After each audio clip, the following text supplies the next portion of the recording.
Come.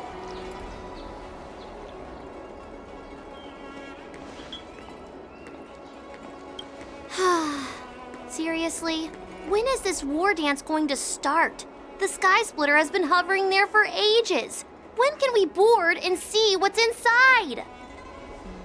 Is this how long-life species live? Everything proceeds so slowly. The effectiveness of anticipation in my emotional center is at an all-time high. Oh, I need to drink some coolant. Relax. The Realm Keeping Commission will send boarding notices to all ticket holders. The Gazette said the Sky Splitter will fire a salute before the ceremony starts. I saw the schedule for the first day of the tournament. Can you believe the Ringmaster accepted 4 challenges? And he's just a kid. So, who are you betting on, Bardo? I'm betting on neither. I lost all my credits betting on Roboball games in Taikian.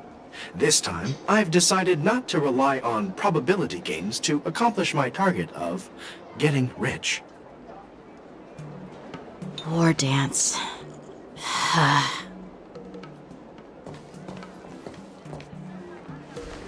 There you are.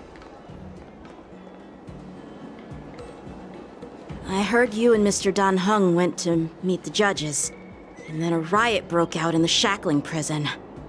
I was so worried about you. Thank goodness you both made it out safe. There was a revolt in the shackling prison. Fortunately, we were protected by the guards until the Cloud Knights arrived to rescue us. I was planning to take Miss March and Yun Li to Stargazer Navalia to see the Sky Splitter up close, but we stumbled upon a group of suspicious Foxians carrying official identities. They were acting strange, so out of curiosity, we decided to follow them. It turns out they were actually Borisin disguised as Foxians. It seems they infiltrated Stargazer Navalia in order to prepare for Hulei's escape, and we foiled their plans by pure chance. I wonder who provided them with those disguises, and how many more Borisin have taken advantage of the war dance to infiltrate the ship. Yeah, I heard them too, but I'm afraid I'll have to disappoint them. I've already reported to General Jing Yuan that I'll give up my role as the Ringmaster. The security of the Luofu is more important to me than anything else. I need to fulfill my duties as a Cloud Knight Lieutenant before taking on the honor of being a Ringmaster. Those tourists just want to see some good sword fights. Anyone can participate in this kind of tournament. It doesn't have to be me. The real challenge lies beyond the ring on the Sky Splitter. If we don't capture the fugitives soon, Hulei will wreak havoc. Obviously, there's someone behind the scenes orchestrating this prison break, intending to spread chaos. If we fail to thwart their evil plan, what honor will be left for us to uphold? Well said. You may be tiny in stature, but your ambition matches that of the Yao Qing's warriors. Hey, this has nothing to do with my height.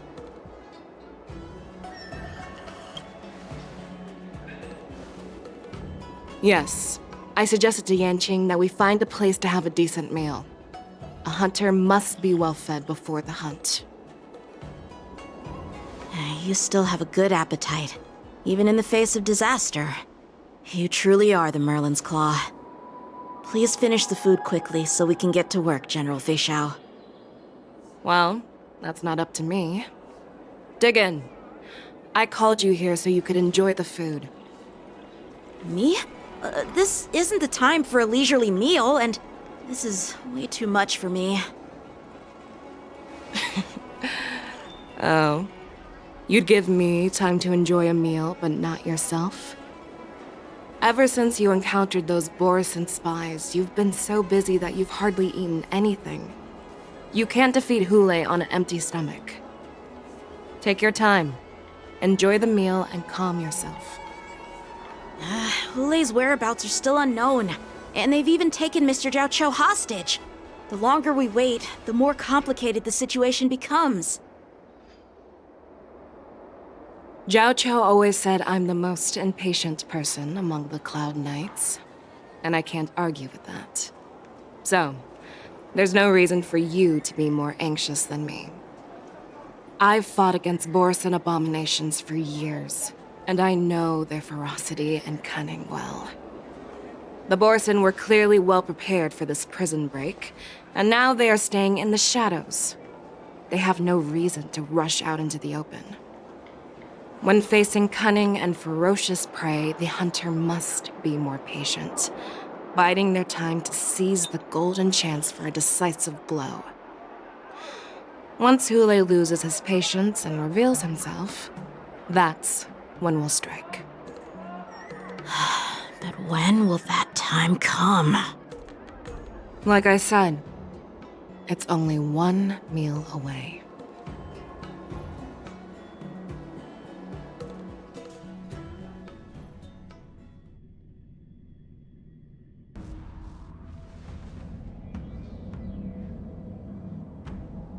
General Hua Yan, the Skyfaring Commission has finished its preparations. Do you have any other instructions? Representing the consensus between the Merlin's Claw and the Divine Foresight, I'll step in as the temporary commanding officer of the seat of Divine Foresight and oversee the Six Commission's affairs on the Luofu. What is the situation at the Shackling prison? Hule made a quick escape and even sealed the gates of the prison. As of now, the Cloud Knights have re-established contact with the staff inside. The good news is the two Nameless who were trapped in the Shackling prison are safe and sound. I know I shouldn't use the word great given the current situation, but I'm relieved that she and Dan Heng are safe. We've lost contact with one of the messengers from the Xianzhou Yaoqing. The Borisin have likely taken him hostage. Don't worry, Yuko. Fei Shao is leading the wolf hunt operation, and you know how capable she is. I have no doubt about General Fei Shao's capabilities, General Hua Yan. I'm more concerned about the Wardens. According to the plan, the ceremony will begin in 6 hours. The Sky Splitter will be activated, and all visitors will board the ship to watch the contest. But now, with Hule's whereabouts unknown, everything is filled with uncertainty.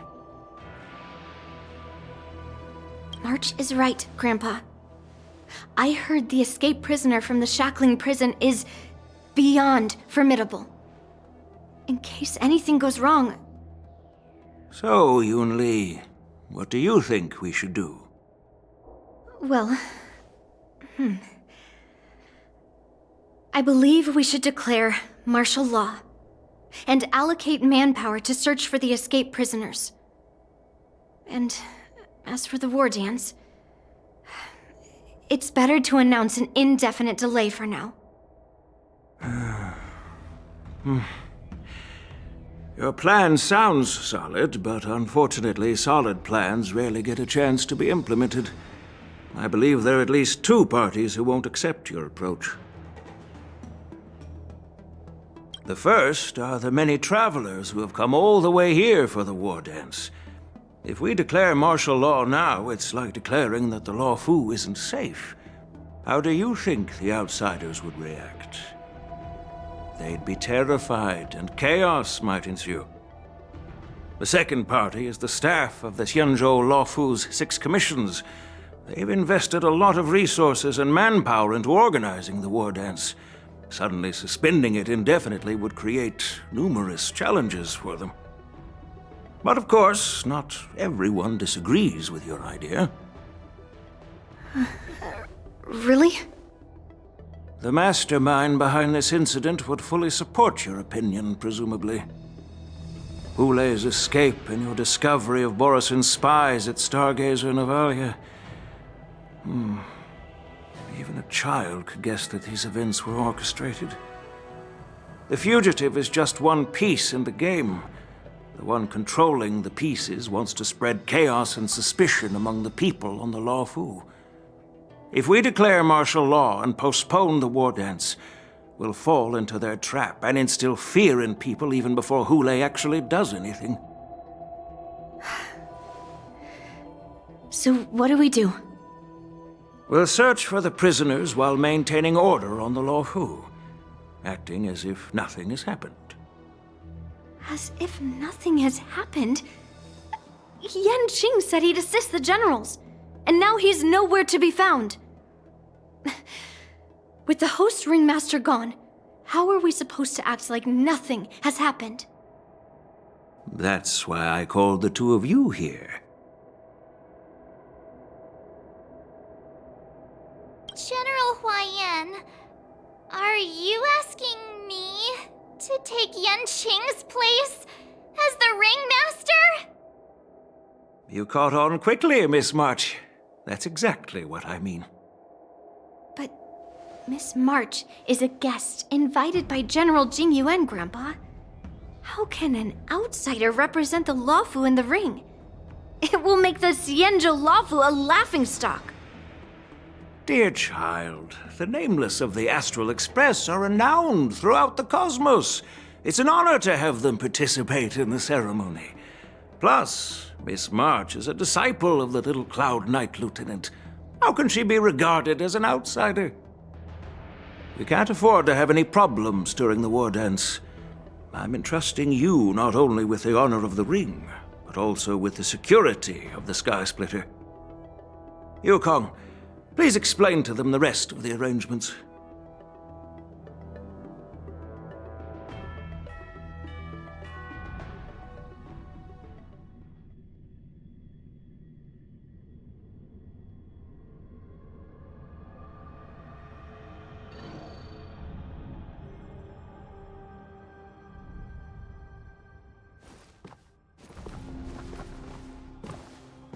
I am sorry for our improper management, and I truly appreciate your assistance, General.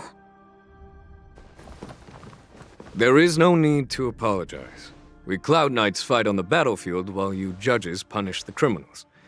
We are two sides of the same Xianzhou Luofu, and it is my honor to serve the Ten Lords' commission.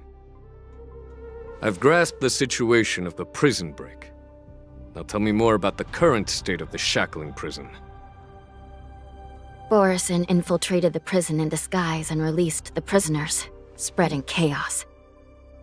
Among the judges on duty in the 4 divisions, Judge Shui from the detention division was killed and is temporarily unavailable. So, I'm taking over her duties and commanding Arumaton spectral envoys and spiritfarers to quickly restore order in the affected areas. I, and the two behind me, will go deeper into the prison to investigate. General, the situation inside is still chaotic and perilous.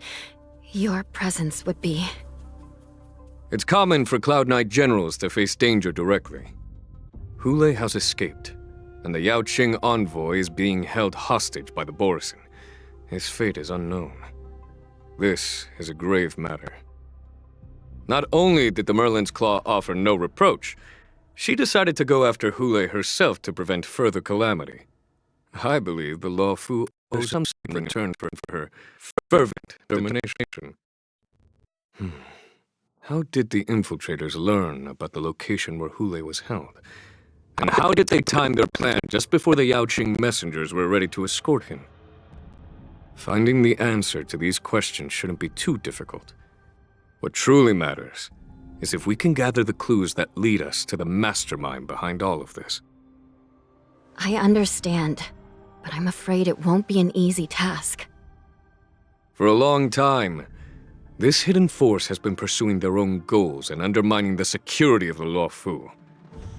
Backing down now will only encourage them to further endanger the peace here. The Ten Lords Commission will support your decision with everything we have, General. Dan Heng and Ling Sha, I'll need both of you to accompany me on this challenging journey. Well, it's part of my responsibilities as the Cauldron Master. So, where would you like to start, General? Let's start with those Borison disguised as Foxians. My people have already prepared the evidence.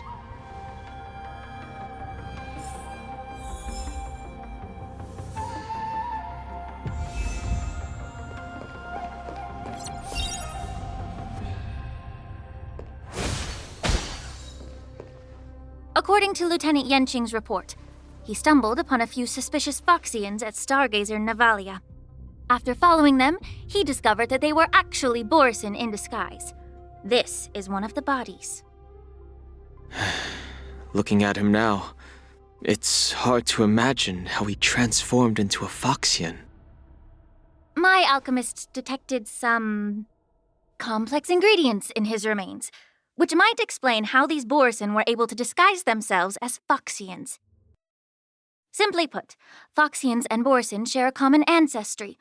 Although they look completely different now, there isn't much genetic difference between them. This medicine allows Borisin to temporarily change their shape into that of Foxians. So, in other words, if they stop taking the medicine, their true form will soon be revealed? Indeed. This means that these Borisin have a steady supply of the medicine within the Luofu. The disciples of Sanctus Medicus. Looks like the Alchemy Commission is involved once again. When I was sorting through the prescriptions they used, I came across one called Semblance Reversion Essence. It's designed to help those disciples suppress signs of their Mara-struck forms and maintain their normal appearance. When I compared it to the medicine found in the Borisin's body... They're one and the same, aren't they? The medicinal properties and ingredients may differ, but the principle remains the same. Since ancient times, the Borisin have always sought to have more powerful bodies, regarding the Foxians as weaklings. Yet, in order to save their warhead, they were willing to disguise themselves as Foxians. Their determination is quite remarkable. If these infiltrators rely on the medicine to maintain their disguise, then following this lead in our investigation seems prudent. Please follow me.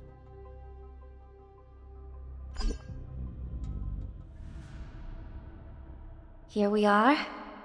According to the judge, this area is not yet under control, so we should proceed cautiously. I've captured the nature of the medicine in my sensor. By following the medicinal fumes, we should be able to retrace the steps of the disguised Borisin.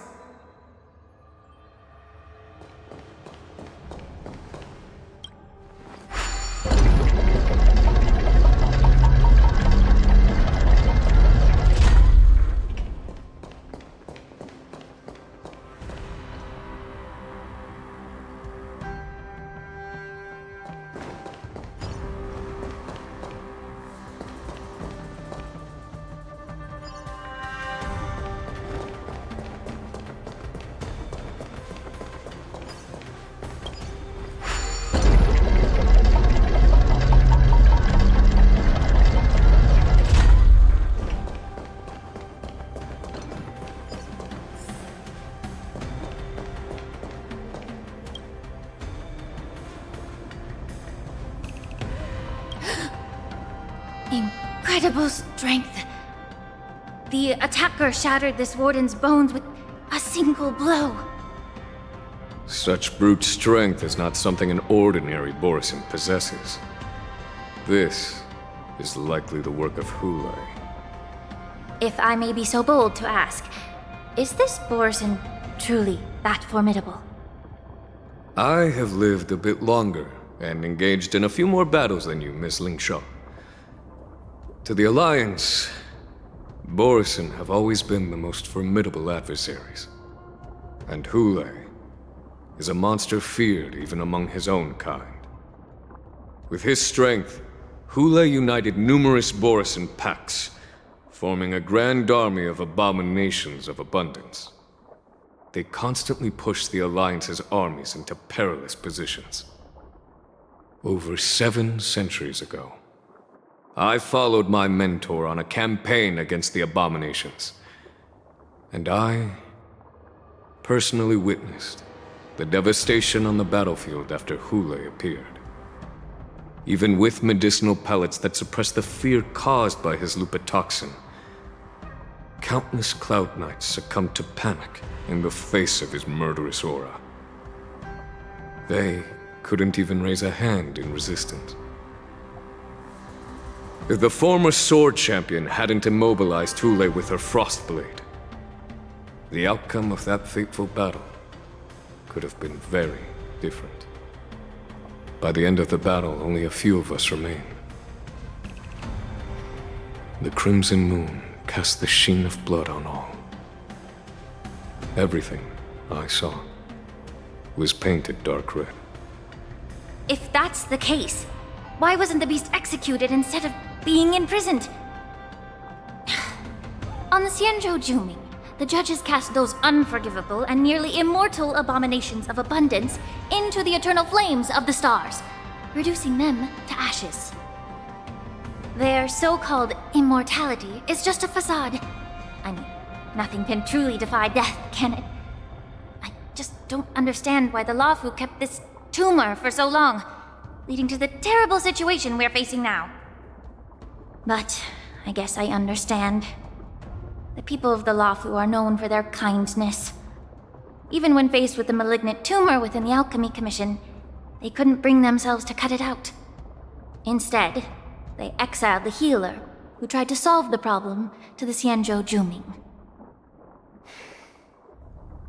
I understand if you hold grudges against me, Miss Lingshaw. I take the blame for the resurgence of the disciples of Sanctus Medicus. As for why Thule was only in prison, I can shed some light on that too. I'm just a healer. I'm not familiar with the past. I'd appreciate it if you could enlighten me, General. All right. Let me tell you more about it as we go.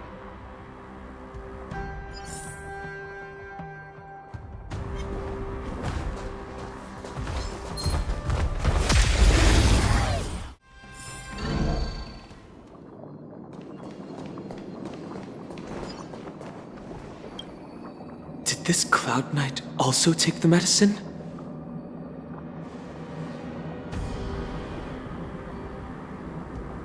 No. This is a Borisin in disguise. A guard killed him before he could return to his original form. All these Borisin are dressed in official attire. Besides the Cloud Knight, there were also 2 Borisin disguised as members of the Skyfaring Commission and the Artisanship Commission. Whoever is providing them with official identities must hold the position of power. Let's search elsewhere.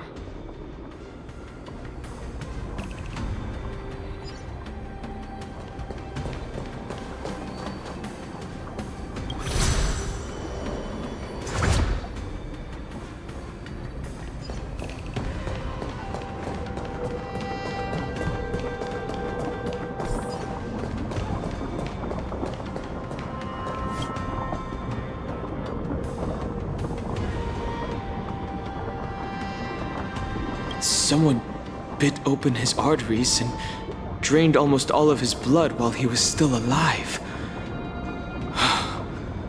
Such a cruel and ruthless act. Despite being a long-lived species, Borisin are actually more like predatory beasts that must feed on raw blood and flesh. I've heard that Thule was deprived of food and water in the shackling prison. It's hard to imagine how he managed to suppress his hunger for over 7 centuries. Will the hostage from the Yaoqing be able to avoid being his meal? Such is the terrible nature of the abominations of abundance. We subjected him to the Forest of Swords to drain his life force. But in the end, his punishment turned into a test of our patience. Just like you said, Miss Lingshaw. Casting a creature that can't be killed into a star would be a way to permanently get rid of it. But unfortunately... The Foxians didn't agree to that. Exactly. The atrocities committed by Thule went beyond mere massacres. Throughout numerous wars, we made every effort to eradicate the Borisin. But Thule, with his mysterious sorcery, turned countless Foxians into his pawns. And so the Borisin kept returning. The Foxians curse his name day and night, and they even use it to scare children into staying quiet. How could they grant a swift death to such a great sinner? I wonder if you know why Hule wasn't taken into custody by the Foxian majority Xianzhou Yaoqing, but instead imprisoned in the Xianzhou Luofu, Miss Linsha. As you mentioned, your mentor was an exceptional warrior and was the one who defeated Hule, an extraordinary achievement. Therefore, the Marshal placed this feral beast under the jurisdiction of the Xianzhou Luofu as an honor, I assume? It seems you have a major misunderstanding about this arrangement, Miss Linsha. Allow me to explain it to you.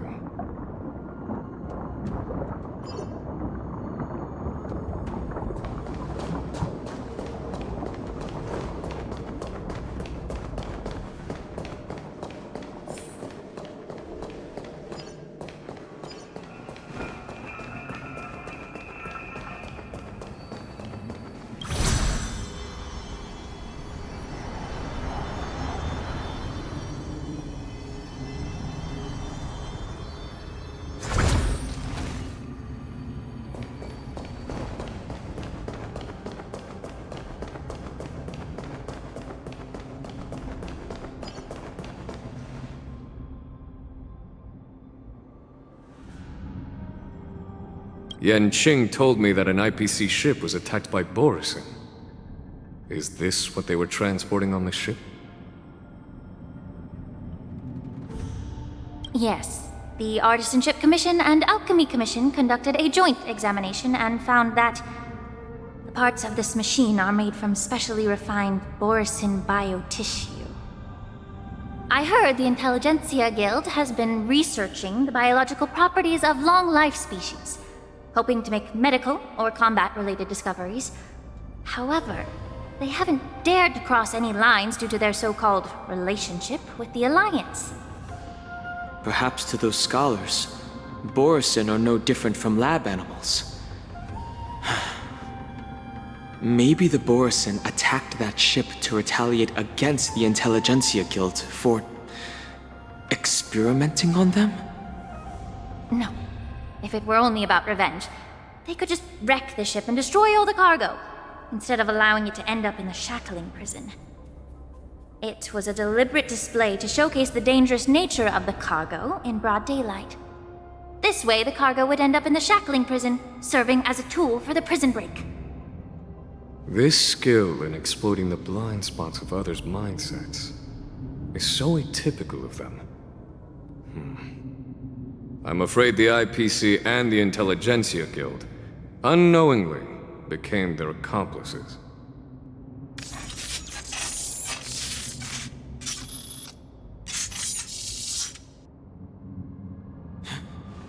Watch out! This thing is still alive!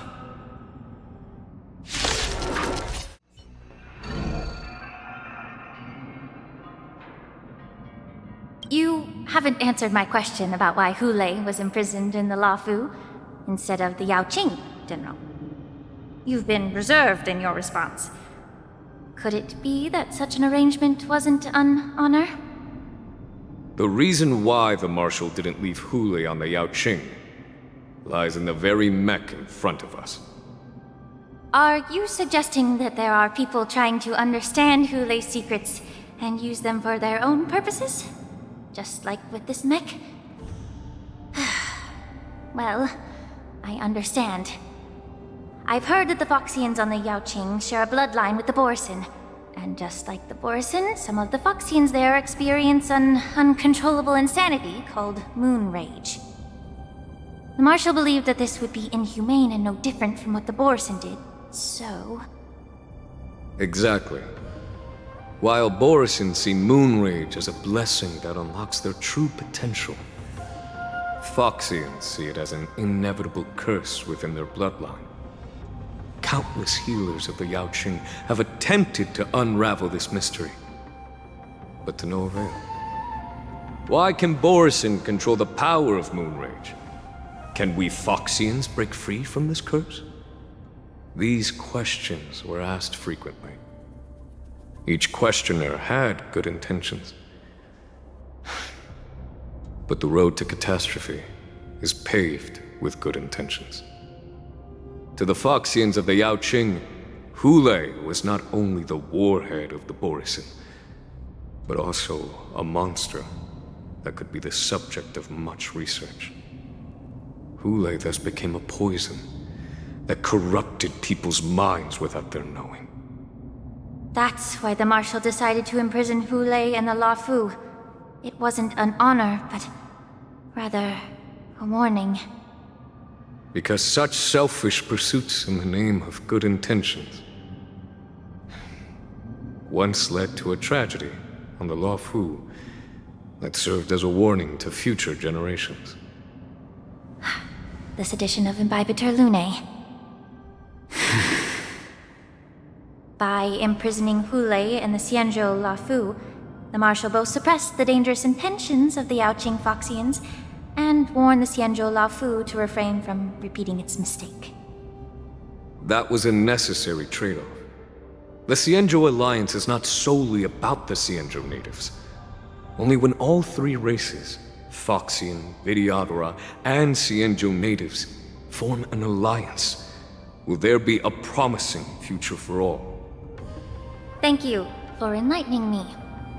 Was it for the same reason that you traded off my mentor to the Xianzhou Zhuming, only to stand idle and allow the resurgence of the disciples of Sanctus Medicus? You said that I couldn't bear to cut out the malignant tumor within the Alchemy Commission, but instead exiled the healer who tried to solve the problem to the Xianzhou Zhuming. But did your mentor tell you her good intentions led her to perform certain healing arts on Dun Hung, who had just finished his hatching rebirth, so that he would regain the memories of his past life? What did you just say?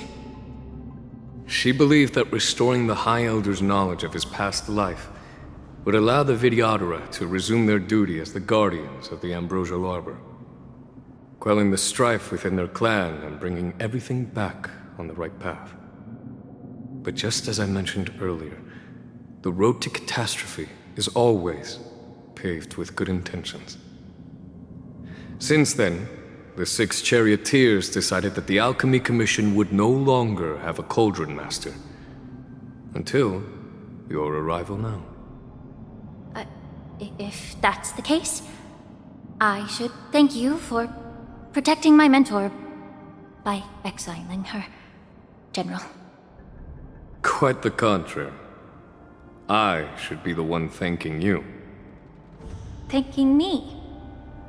All I ever want is to have a clear conscience. However, can long-life species truly achieve that goal in their long-drawn lives? For example, you were implicated along with your mentor and forced to leave your homeland without knowing the truth. And now, with the complicated situation in the Alchemy Commission, the Alliance has spared me a lot of trouble by sending you to handle this challenging task. Shouldn't I be thanking you instead?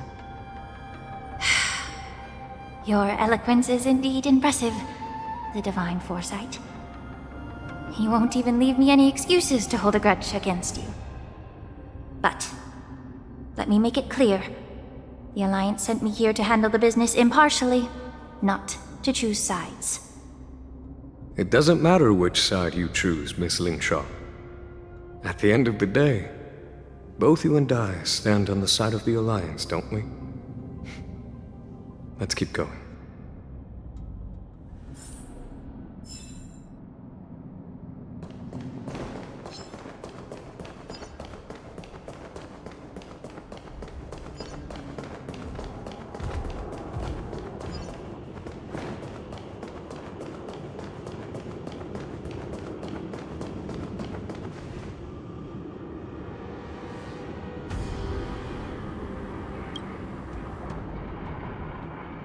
These Mara-struck soldiers don't appear to be escaped prisoners. How can you tell? These soldiers are fully armed. Obviously, they didn't hastily join the battle. The messenger named Moza did say that there were 2 groups of attackers. And the other attackers, aside from the Borisin, could hide their tracks. I believe he was referring to these people. Hide their tracks? Exactly. I've engaged with these attackers before, and they used Cloud Hymn magic to hide their presence. Without careful observation, no one can detect them. You once warned me to be cautious of the Vidyadhara Elder's influence within the Alchemy Commission. Could it be? What's on your mind, Miss Lingshaw? Well, it seems that someone provided the attackers with a map of the shackling prison. And considering the Vidyadhara's involvement in the prison's construction, it raises suspicion about their role in this. Additionally, the fact that the Borison need medicine to disguise themselves would suggest that there are still moles within the Alchemy Commission assisting them covertly. Moreover, forging official identities for the undercover Borison would require someone with significant authority. And the presence of assassins capable of using Cloud Hymn magic deepens my suspicion about the Preceptors. But why would the Vidyadhara collude with the Borison and aid in Hulei's escape? They aim to spread chaos. They believe that only in chaos can they regain their former power and influence. Since this edition of Imbibe de Lune, the once proud dragon race has been powerless, watching their influence wane. Being a native of the Luofu, Miss Lingsha, I believe you understand the implications. However, I don't think the Preceptors are the true masterminds. If I'm not mistaken, the one behind all this treachery is the Lord Ravager who exploited the weaknesses within the Luofu and instigated the disciples of Sanctus Medicus, ultimately leading to the Ambrosial Arbor's resurrection. Fentilia. Please remember, General, that everything I've mentioned is mere speculation. We need concrete evidence for a public trial. If you want to interrogate someone within the Vidyadhara's ranks, you'll need irrefutable proof. So, what's your plan, Miss Lingsha? I'll send an invitation to the Preceptors. An invitation? The Preceptors have been inviting me for a personal meeting since my arrival on the Luofu. Now, I'll send them the remains of these Mara-struck soldiers and the route map I found in the prisoner's possession. Then, I'll ask them to meet me at Scale Gorge Waterscape. I'd like to hear their explanations. Good idea. If I were to take action, it might alert the true mastermind. I trust you to handle this matter, Miss Lingsha. The internal affairs of the Vidyadhara should remain under their jurisdiction. And don't worry if things don't go smoothly. Once the wolf hunt operation is over, the hidden truths will come to light. Speaking of the wolf hunt operation, I'm truly worried about the Yaoqing messenger who was taken hostage. Hulei was starving in the shackling prison for centuries. I don't know if the messenger can survive in that wolf's clutches. May Rainbow's blessing keep him safe.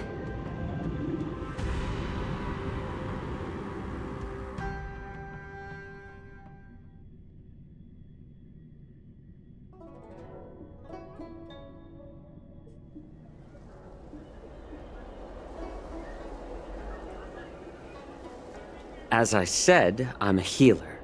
But my art of healing requires the culinary arts to be truly effective. The magic of my cauldron is its ability to make all kinds of medicines into dishes that patients can eat. When simmered and cooked together, any kind of medicinal herb or ingredient becomes a delightful delicacy. Delicacy. But isn't that just one flavor overpowering the others? Well, you have a point. Let me ask you this. If there's a fussy child who refuses to eat green peppers, what's the best way to make him eat them? Stuff the kid's mouth with the green peppers and cook him alive in a pot.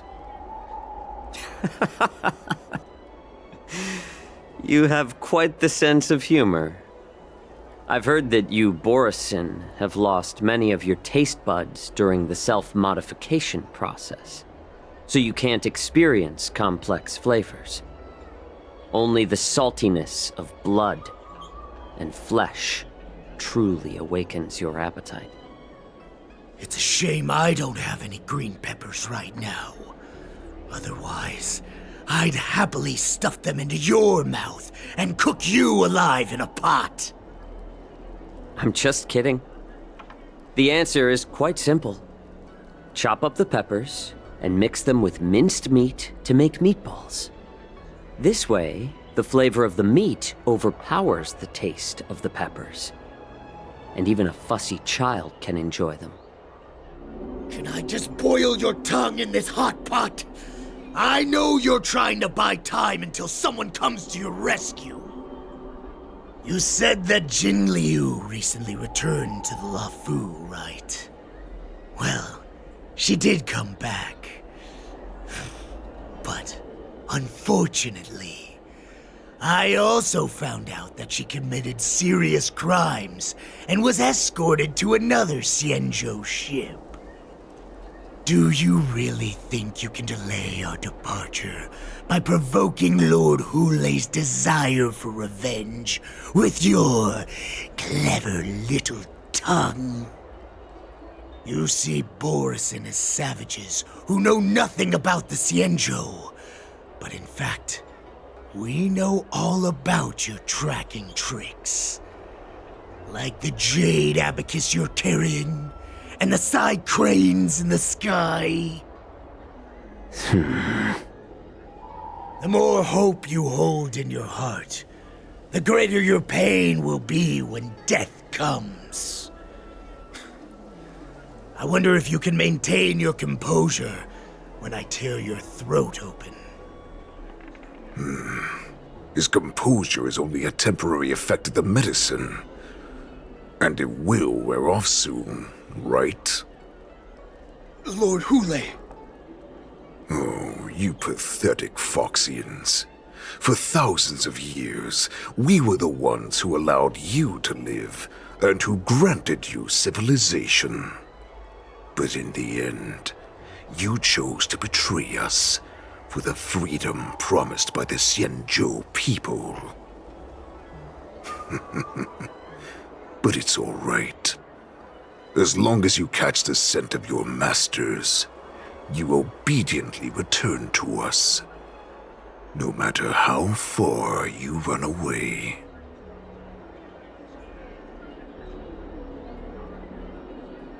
Run away, you said? Well, I'm not the one who's trying to run away right now. The Borison's era has long passed.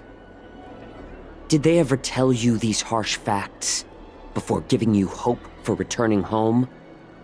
Lord Hulei? Now they're being crushed by the Merlin's claw of the Yaoqing, by a Foxian. They're hiding in remote corners of the cosmos, trembling with fear like a wounded beast on its last legs, reaching out desperately for any fake hope of salvation, which in this case is you. The Merlin's claw of the Yaoqing. A Foxian? Very interesting. Tell me, Mock Talk. Is he speaking the truth? He isn't lying. That lowly beast was a war slave who ran away from our pack. Cannon fodder, a thief!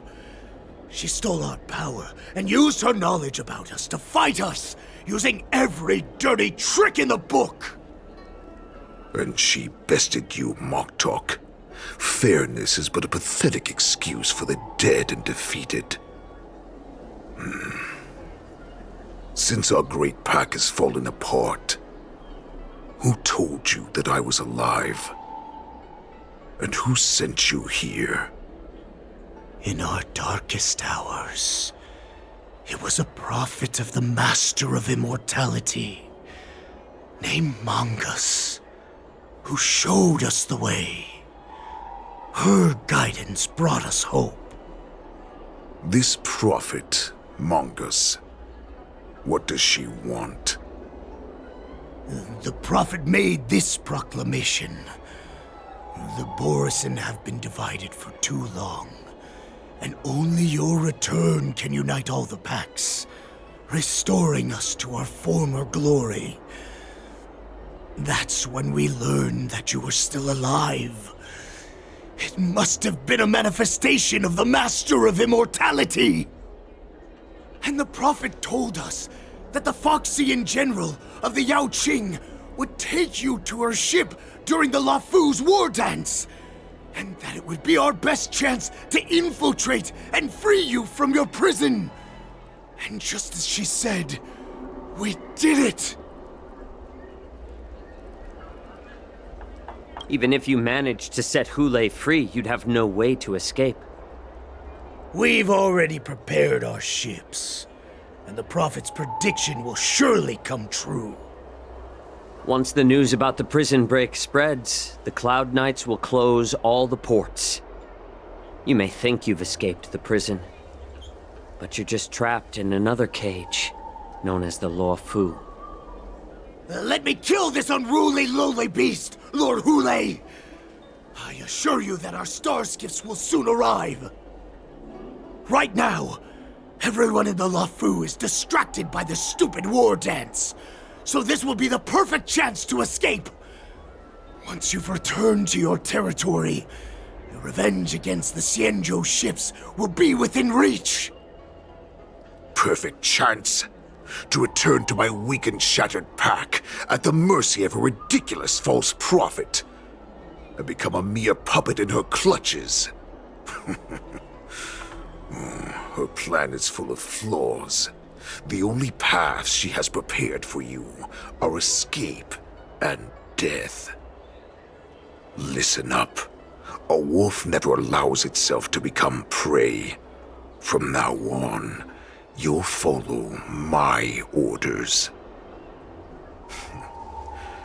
Since you are so confident that the Cloud Knights will close the ports, Xianzhou, I'm now giving you a chance to go and see it for yourself.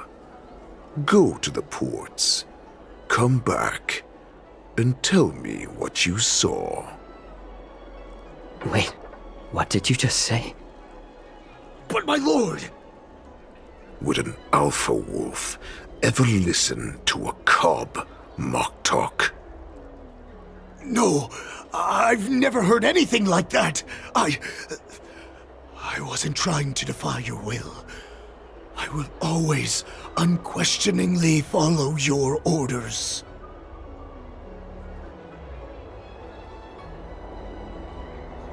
Just a little pre-hunt entertainment. Don't you want to run away? You will come back. Because Foxians like you always obediently return to their masters, no matter how far they run away.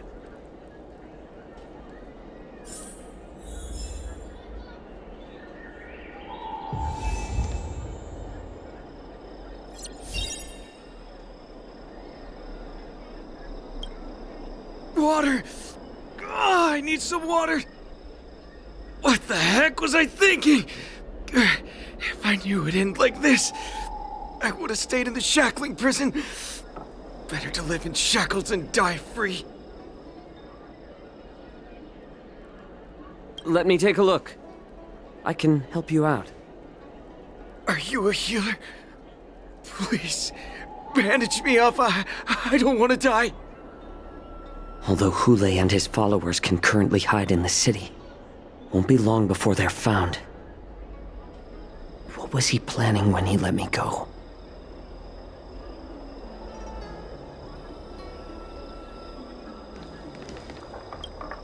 I don't fully understand Lord Hule's intentions, but don't think you can simply run away. Understood?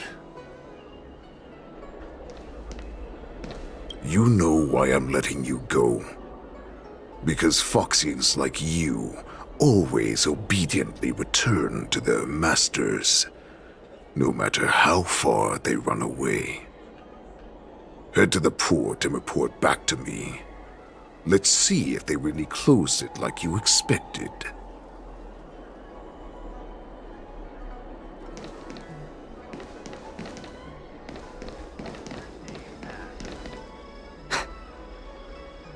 can't believe he actually let me go. What game is he playing? Perhaps I can try to warn the Cloud Knights. No. Perhaps I can just escape.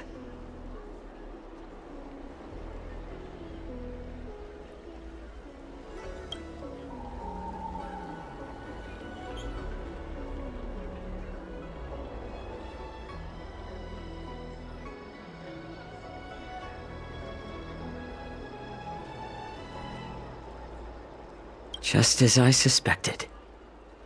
He's testing me.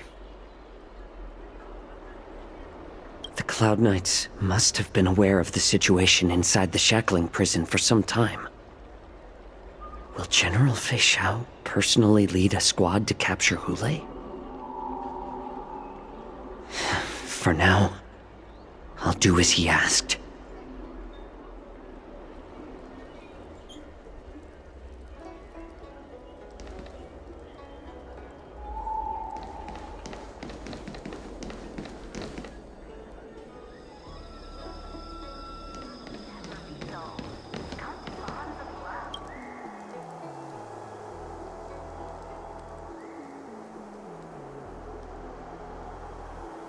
Would you like to board my star skiff?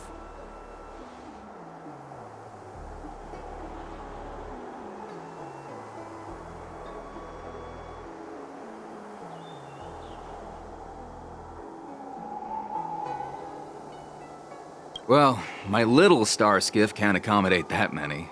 But I have a larger one that will arrive in less than 15 minutes if you need it. So, where would you like to go? We need to hurry, wherever we're going. The war dance is about to start, and the Skyfaring Commission is prioritizing star skiffs heading to the Sky Splitter.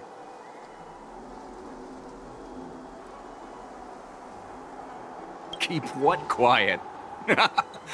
Come on, spill it if you have something to say.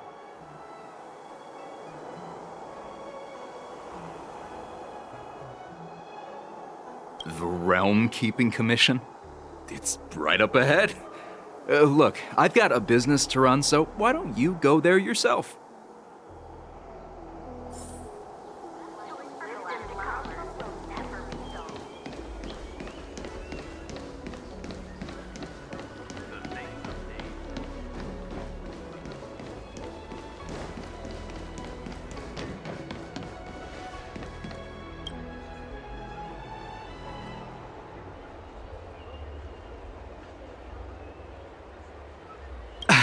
I'm sorry, but the Realm Keeping Commission Chancery is currently closed.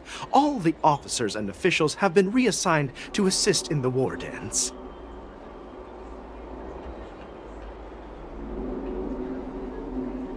If I can help you. Hi, do you need my help, messenger from the Xianzhou Yaoqing? Borisin are hiding in the Exalting Sanctum. You must deliver this news to the Cloud Knights. Borisin? Here? Are you serious? These Borisin are disguised as Foxians. Please warn the Cloud Knights immediately. Will you please wait here for a while? I'll find a soldier.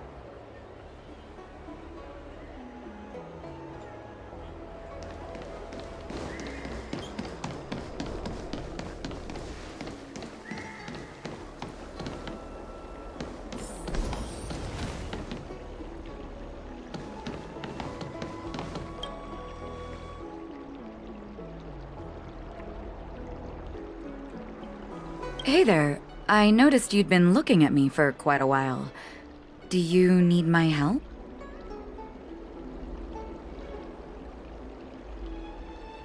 Could you please provide more details? Wait, I recognize you. You're the lost Yaoqing messenger. How are you here? I was brought here by the Borisin. Please make sure to report this news. All right, I'll call for reinforcements.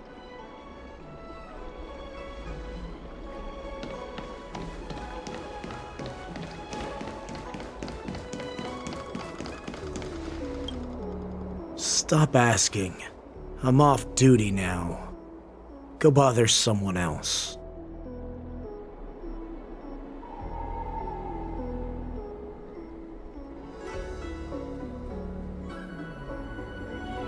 Can't you just stop asking?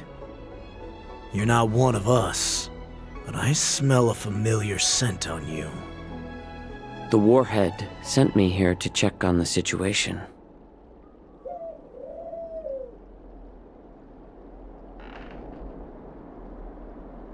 Not yet. There's no way for this tiny ship to escape from the Xianzhou. Only the starships at Stargazer Navalia can break through the Jade Gate. Moktok said there would be insiders to pick us up, but I haven't heard anything yet. The ports haven't been closed? What is going on? Stalling won't help. It's time to confront Hule and see what tricks he's up to.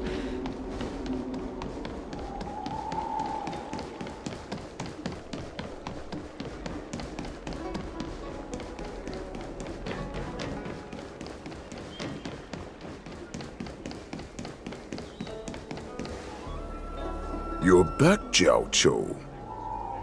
Come and take a good look. Who are these people? This Cloud Knight says there's official business that requires my cooperation. What are you trying to do, Moktok? They have nothing to do with this. Nothing to do? I told you to go to the port and check out the situation. But I never gave you permission to talk with others. Remember, these people died because of you.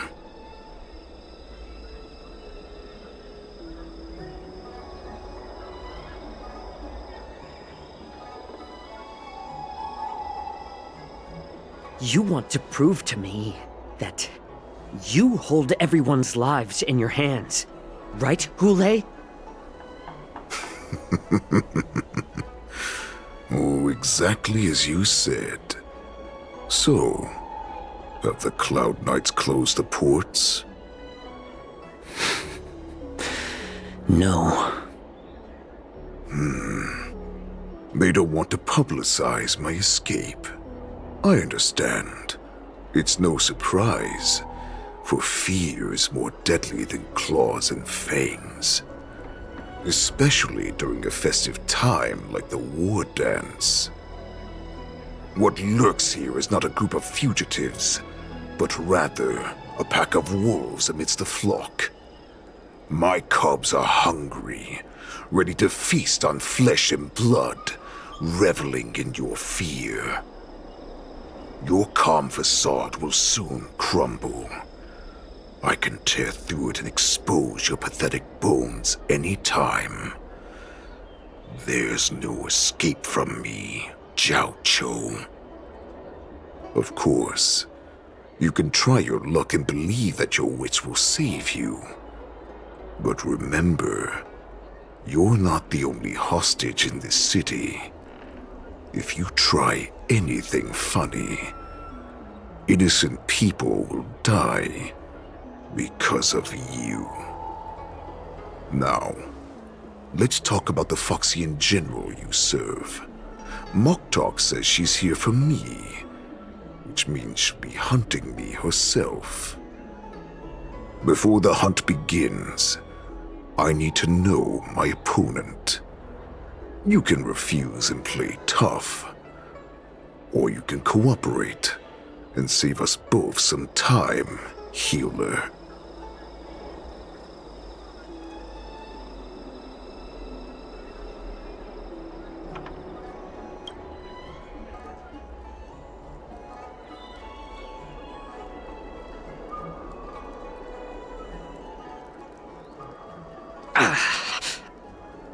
Good. At least you didn't try to draw attention with a scream. That way no one will die in vain. But remember, the next time you refuse me, I'll crush your healing hands, then your knees, then your spine. I'll dismantle you piece by piece, until only your silver tongue remains for you to speak. Fine. I'll tell you what you want to know about her. But I expect something in return.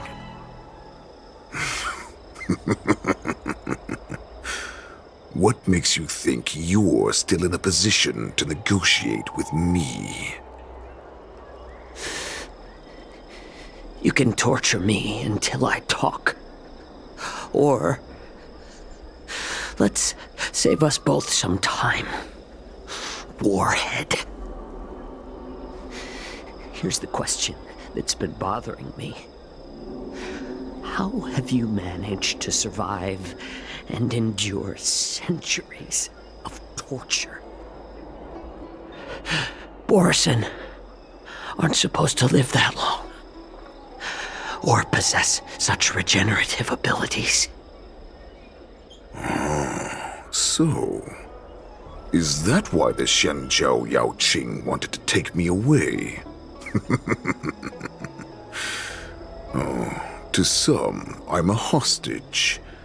But to others, I hold the secrets they desire. I still remember, in the early years of my captivity, the Foxians came and went. They extracted my blood and marrow, trying to unravel the mystery of moon rage. They wanted to conquer their fear of the Borisin and free themselves from their bloodline. Unfortunately, they failed to uncover the secret, so they resorted to the most brutal punishments they could imagine. Some seek power to destroy their enemies, while others seek power to become their enemies. Which one are you, Xiaozhou? Ah, I see. You're the most pitiful of them all, healer of the Yaoqing. You seek power to share it with others and do good. Well, then let me tell you the answer you seek. In our ancient legends, Duran, the ancestor of the Borisin, was dissatisfied with his limited lifespan and power. He yearned to dominate the skies and become the master of all the stars. To achieve his goal, he sacrificed the lives of countless Borisin and Foxians, pouring them into the spring bestowed by the Master of Immortality. Through a form of genetic sorcery, the water gave birth to a miracle. The lunar embryo. Duran ascended the birthing bed and obtained what he desired, a heart in the shape of a deep red full moon. He cut open his chest and replaced his original heart with this crimson moon.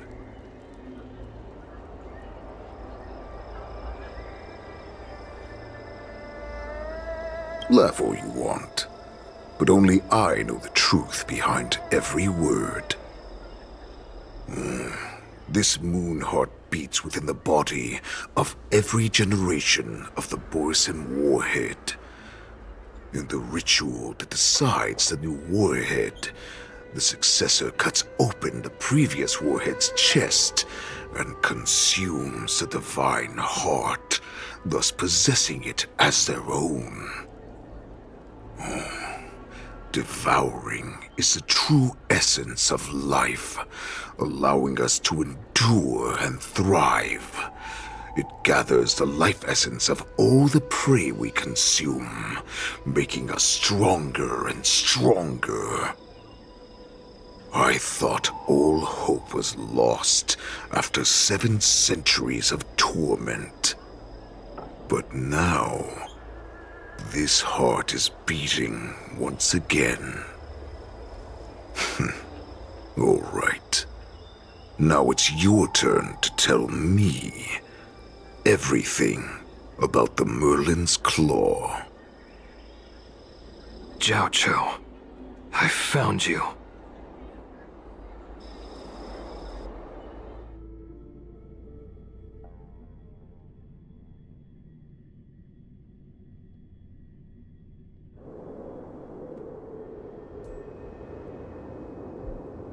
I know I'm in no position to question your orders, but if I understand correctly, you already have intelligence about the Borison? That's right. My people are busy collecting clues now. What's the situation, Wadza? General, before we completely lost contact with Xianzhou, I picked up a signal from his Jade Abacus. It won't take long before we locate their whereabouts. If that's the case, shouldn't we immediately go there and join forces to eliminate the Borison? Why are we returning to Stargazer Navalia? Looks like your general has only taught you swordplay, not the art of the hunt. There's an old saying among the Borison. In the forest, the hunter may easily become the hunted. While we may call ourselves the hunters now, chasing them blindly will only make us become the prey.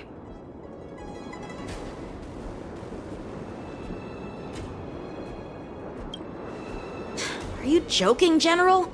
He's just a wolf who's been imprisoned for 7 centuries. Even with his accomplices, they're no match for us numerous Luofu Cloud Knights. How could he consider us his prey?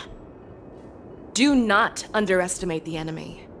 Hule is not an ordinary Borison that can be easily killed. The advantage in numbers means nothing when we face that monster.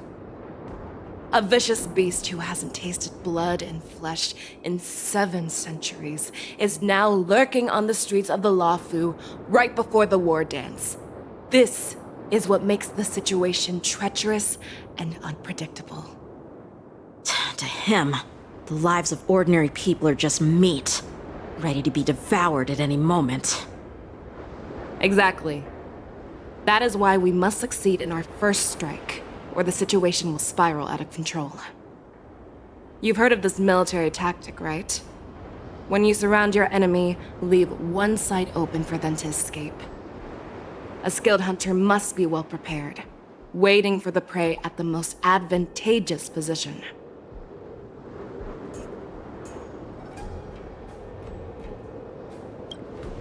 What would we do if we were the escapees from the shackling prison?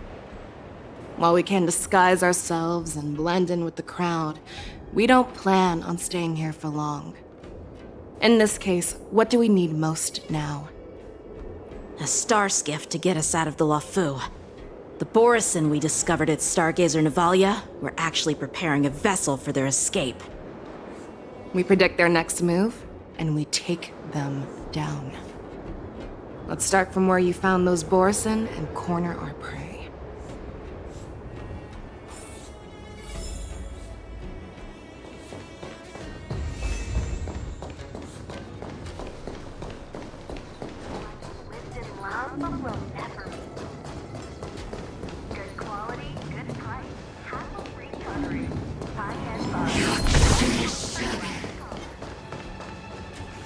This is where we ran into the Borison last time.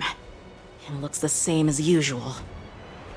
Because I blocked all the relevant news to make it seem as if nothing had happened.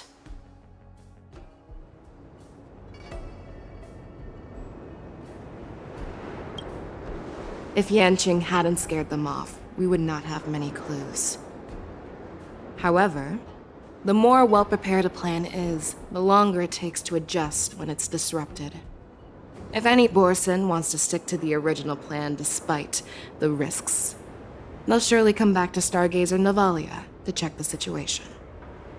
Are you suggesting that there are Borison here at Stargazer Navalia right now?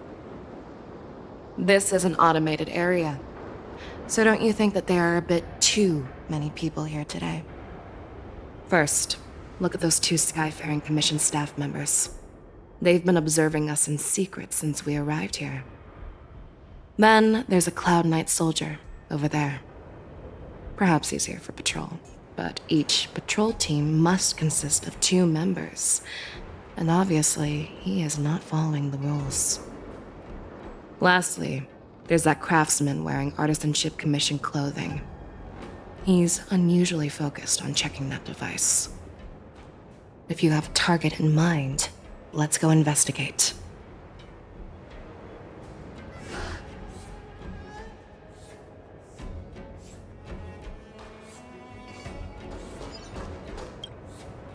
Who are you? Don't you know that Stargazer Navalia is on lockdown now? Hey, chill out. They're just a few lost tourists. But Stargazer Navalia is the shipbuilding port of the Xianzhou Luofu. If the Skyfaring Commission called for a lockdown, there should be official documents proving it, right? Official documents? Of course there are. The Cloud Knights are aware that some people have infiltrated this port. That makes perfect sense. So you're now investigating the Borison? Yeah, we've received orders from the higher-ups, so we've blocked off this area to prevent any interference with our inspection. Thank you for your understanding.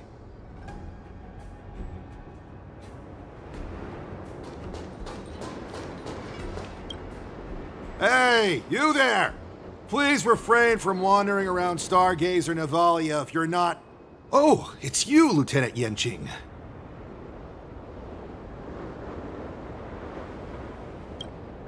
No, not at all. Actually, I'm here to address a peculiar issue. A peculiar issue? Yeah, we've had some unscheduled star skiffs being constructed at this dock in Stargazer Navalia. Could there have been an error in the production planning for the assembly line? This is just weird. I thought all the pending star skiffs from before the war dance had been scheduled already. I'm sorry, but I need to focus on my work right now. If you have any questions, we can discuss them later.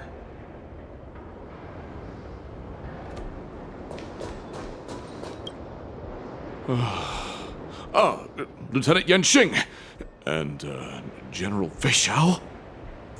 You're aware of the Borison prison break, right? Yeah, I've received the news, and I'll be on the alert. Looks like you've been keeping an eye on the Sky Splitter. Have you noticed anything unusual? No, everything is normal on the ship. Nothing out of the ordinary.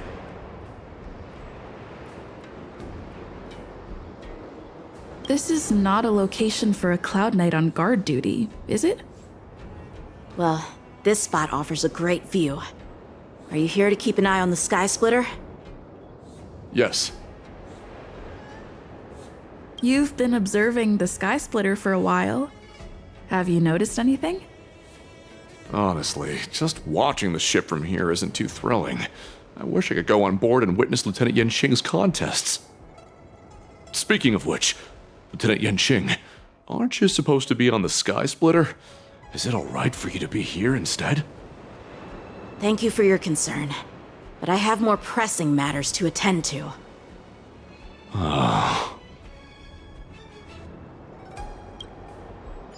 So, it seems that some Borison have returned to Stargazer Navalia in disguise. The answer seems quite obvious.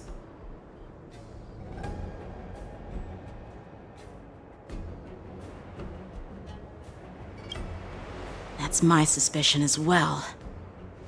Remember when I mentioned that the Cloud Knights blocked all relevant news to make it seem as if nothing happened?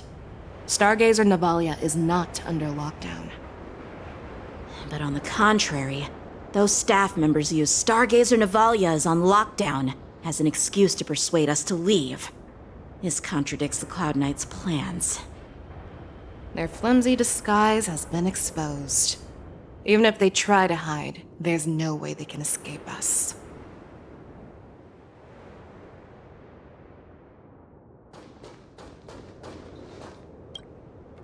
Why are you still here? As I said, Stargazer Navalia is on lockdown now. No, I never issued such an order. Who are you? Perhaps you haven't met me on the battlefield, but I am certain you've heard my name.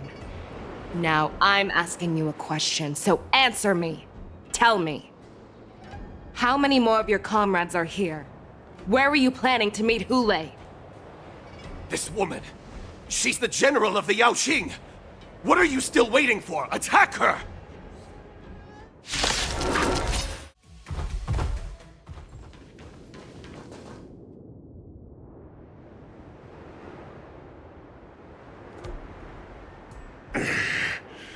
Why don't you kill me?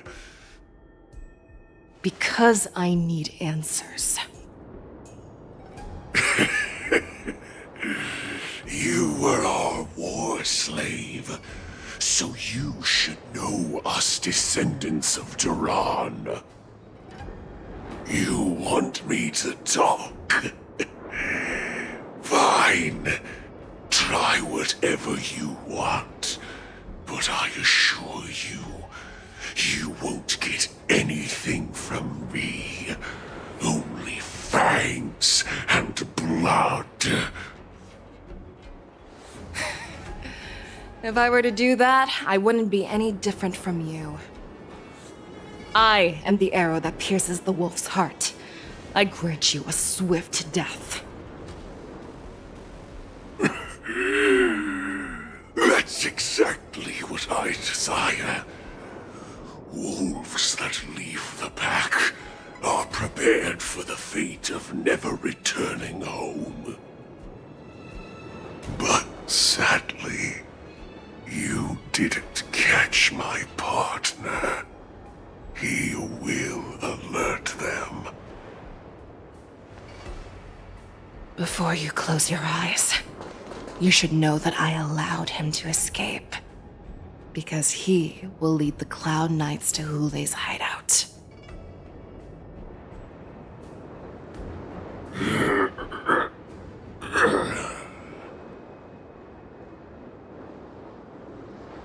Is this how you leave one side open? You let that Borison escape so you could track him?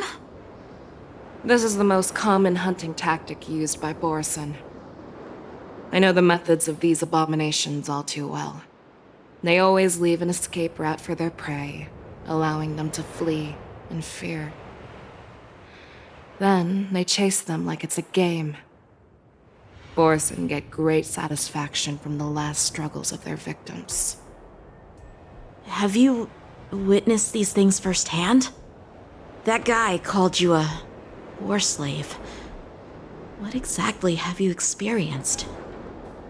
Well, just a hazy past that I can barely recollect.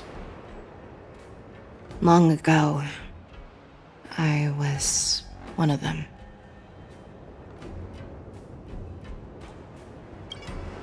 Not all Foxians are lucky enough to be born on a Xianzhou ship.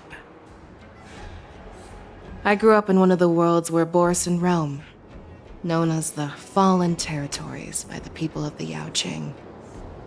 To the Wolf Masters, Foxians are nothing but property. Cannon fodder used to slow down the Xianzhou attacks on the battlefield. But you survived. And not only that, you became the general of the Yaoqing. If I get the chance, I'd love to hear stories of your past, General. Speaking of stories, you've reminded me that now is not the time for them. Wadza, we've sent the warning from Stargazer Navalia. What's the situation on your end? I've found them. Xianzhou is trying to stall Hule, and he signaled me to not reveal myself. Trust his judgment and keep watching. We'll be right there. I believe the warning we sent will stop Hule from attacking Stargazer Navalia. What will he do next? The hunt is not over yet. Stay safe, Xianzhou.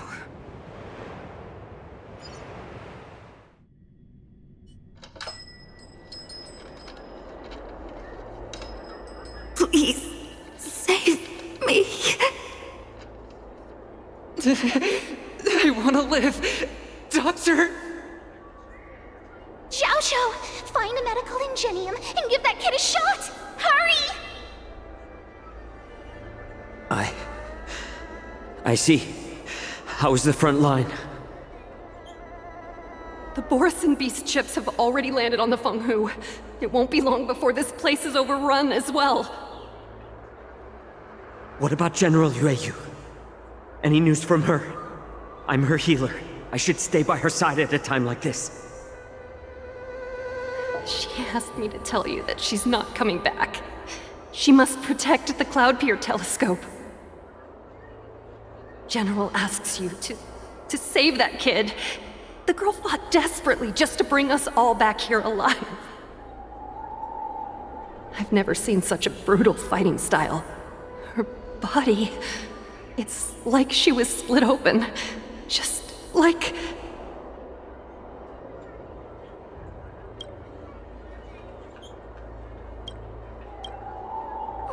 Her blood pressure is dropping.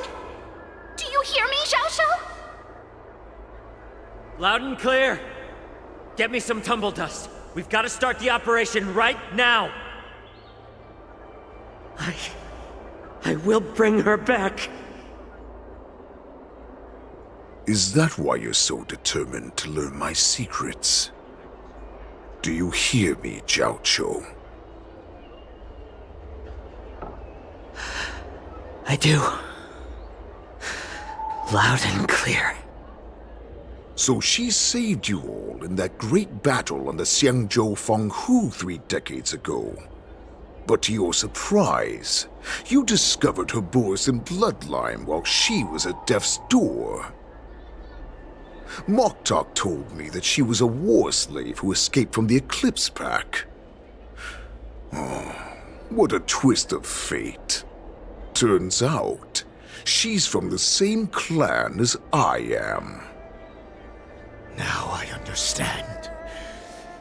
No wonder she displayed such astounding power, determination, and cruelty in battle. Turns out it's all because of her Borisin bloodline. Mutt. Despicable mutt.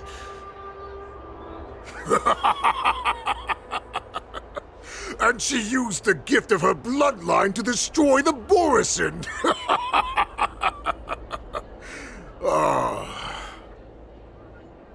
Moon Rage, a blessing for wolves, and a curse for foxes. For Borisin, to have their bodies torn apart by Moon Rage and transform into a beast is the ultimate joy. But for you Foxians with poor regenerative abilities, it means certain death. With the burning fury in her heart, that Foxian general will eventually lose her sanity and indulge in endless bloodshed. The scars on her body will not be caused by enemy weapons, but by the immense power she can't withstand. One day, she will be torn apart and die as a monster. And in return for saving her life, you intend to give everything to solve this impossible puzzle. Hule, do you know the saddest thing about being a healer? All this time, I've devoted my life to bringing back those who sacrificed their lives to monsters like you. I exhausted myself, and my hands trembled. But I believed everything I did was meaningful. But once again, they rushed into battle. And then I heard of their deaths. They died under your claws, in your jaws, amidst the flames of crashing star skiffs, and under the Lux arrow of rainbow. like a useless idiot. I saved a fish named Life out of the cauldron called Death, only to watch it struggle and dive back into the boiling broth. So I asked myself, why were they so eager to run toward their death after they had recovered from their wounds? Why wouldn't they value their hard-won life?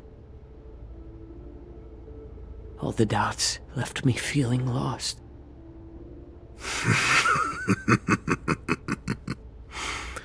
I can smell your desperation, all the way down to your bone marrow. Eventually, I realized that their deaths held value. They placed the weight of their sacrifice on the living, granting us strength. With a coin forged by their deaths, they exchanged something more in return. Everything I'm doing now, following you so closely, is just for one reason: witnessing your death with my own 2 eyes. Even your death has value. It will pave the way for a peaceful war dance and a fully cured Xianzhou. The thoughts in your pathetic head are hardly surprising. Did you already know this? Yes, I did. As Borisin, we understand the value of death more than anyone. And as a healer who has witnessed so much death, you won't be swayed by fear. What a shame, what a shame. Your story actually sparked a trace of respect for you in my heart. Can you even feel respect with your corrupted heart? Of course, because I caught a whiff of my own kind in you. Unfortunately, in the end, you're still just a weak fox. As the wolf's creed goes, gift the wolf a dead end where new paths arise. Raise him to a doomed fate where satiation lies. The cowards in forgotten corners meet their unworthy demise. Yet the valorous in brutal battles embrace their eternal prize. That's why I'm keeping you alive for now. I want to show you how Borisin truly respect their enemies. We will consume your flesh and blood, nourishing our own. We will crush your hopes and dreams, clearing a path for our hunt. Your feeble souls will witness a new future. A future that belongs to me. My lord, we received a message. Our arrangement at Stargazer Navalia has been discovered. We must act quickly. That doesn't surprise me at all. Moktok, what's that noise? It's the Sky Splitter. The ship that the war dance will be held on is about to set off. The Skyfaring Commission will clear the air routes. And if our star skiffs try to escape, we'll be spotted. Calm down, Moktok. Look at you now, hiding and fearful. Where is your Borisin dignity? As I said, I'd sacrifice my dignity for your return. As long as you can come back to the Borisin Pax, there's still hope. Hope? The Borisin have forgotten the wolf's creed. Weak creatures put their hope in the strong, but the strong fight their way out. Bringing me back instead of choosing a new master only proves the decline of our pack. And as for the prophet who manipulated you into saving me, she's just a liar trying to use Duran's offspring. Mock talk.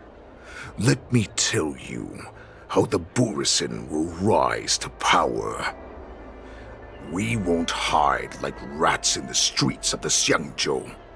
We will be ravenous wolves, walking amongst a herd of lambs with our fangs bared. But, Great Warhead, our packs are not here. We can't go to war like this. Our packs are not here. Wherever I go, everyone is the pack. Stay away. Just don't come any closer. No!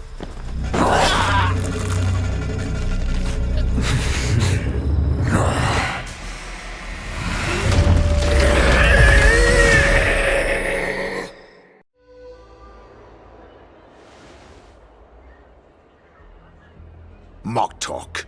We're the apex predators at the top of the hierarchy. As wolves, we create fear. We don't become servants to it. If you're blind to the path, I will be the crimson moon that lights the way for you. Share my crimson blood with our brethren. Use it to infect those Foxians and strike fear into their hearts. Now, you devious monkey, come out and face me. Xianzhou. Moza. Run. No, he can't run, and neither can you. You've come at the right time, monkey of the Yaoqing. Tell your general. Tell her that I will unleash a massacre here, drowning the Xianzhou Luofu in blood. From this moment on, wolves bearing my blood will hunt on every street, feasting on the followers of that devilish archer. Follow me, my cubs. We shall stride among the prey. Give the wolf a dead end when new paths arise. Raise him to a doomed fate where satiation lies. The cowards in forgotten corners meet their unworthy demise. Yet the valorous, in brutal battles, embrace their eternal prize.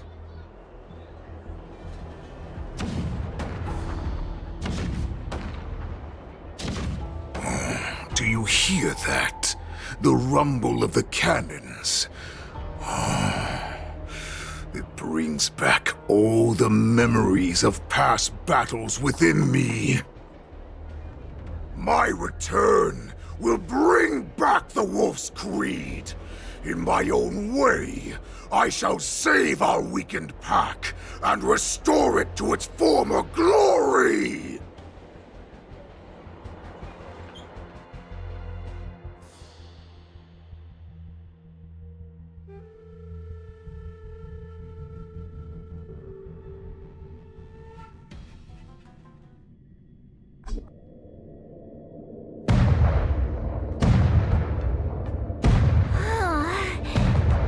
The Sky Splitter's gun salute is really loud.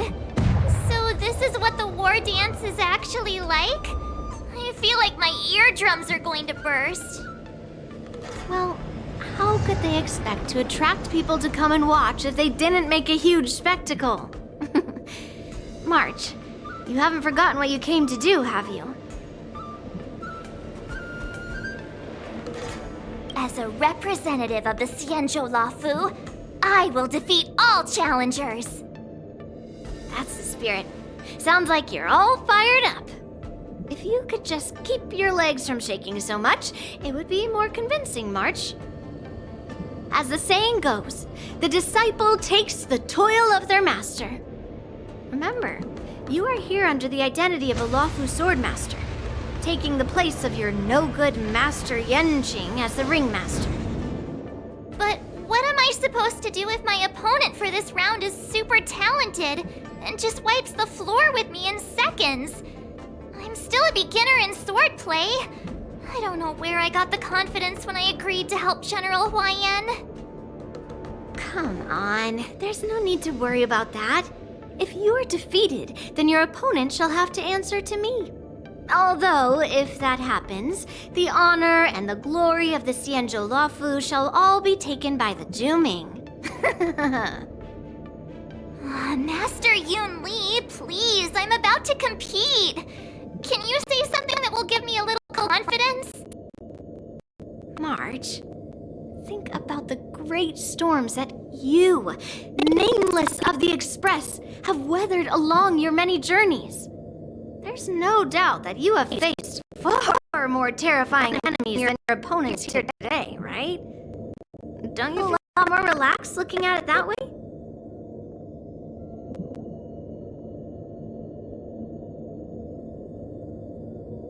I've trained hard in the art of swordplay over these few days. It's time for me to get in the ring and prove myself. Let's go!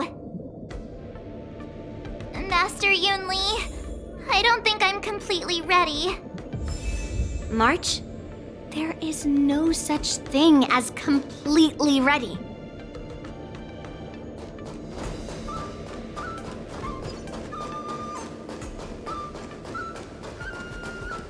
Miss Yun Li, Miss March, this way, please.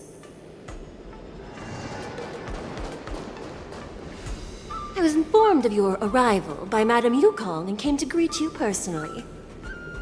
The news that you will be the ringmaster in place of Lieutenant Yanqing has been made public, Miss March. Just now, as I passed the contestants' hall, I overheard them all discussing this news.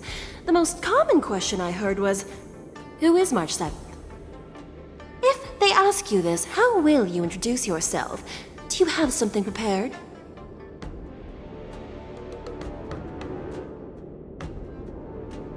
I am a disciple of Lieutenant Yanqing. That means that I'm also technically a grand disciple of General Jing Yuan.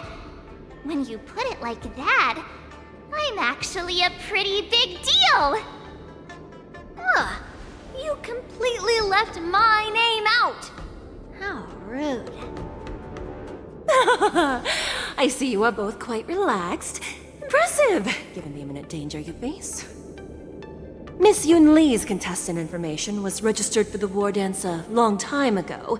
However, as a last-minute entry, the Skyfaring Commission has taken care of the necessary procedures for you, Miss March 7th. Please, follow this path. The contestant hall is just up ahead. Thank you, Miss Shikui.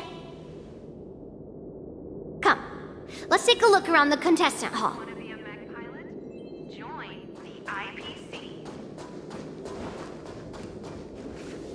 So, this is the contestant hall. Wow, there are so many people! March, before the war dance begins, allow me to give you one more lesson. My grandfather always told me that a weapon mimics its master. That means that a person's weapon will reflect their habits and personality.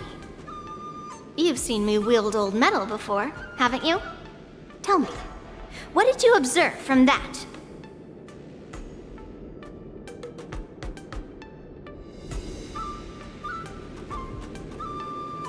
Waving around such a giant weapon, Master Yun Li favors using overwhelming force over strategy. You're not wrong.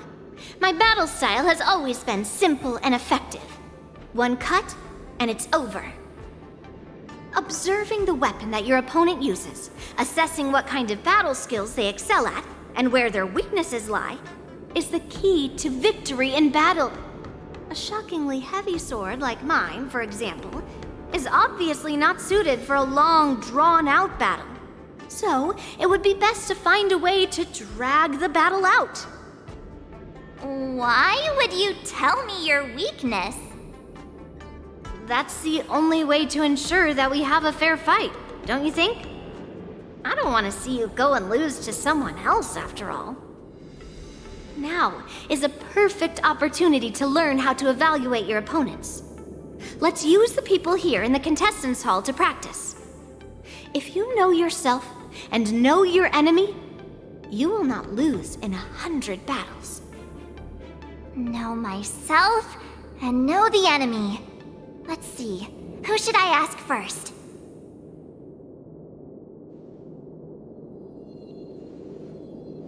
Taste the ocean. The Thalassa Way. In Sumosu Fishing Society. Ugh. I am not used to wearing clothes like this at all. Oh! You're March 7th! The stand-in for Lieutenant Xianzhou, correct? That's right. And you are? As you can see, I am the journalist entrusted with interviewing contestants on site. I see the Skyfaring Commission has really gone all out as the host. Interesting. That's right. A big event like this just can't go ahead without a few of us running around.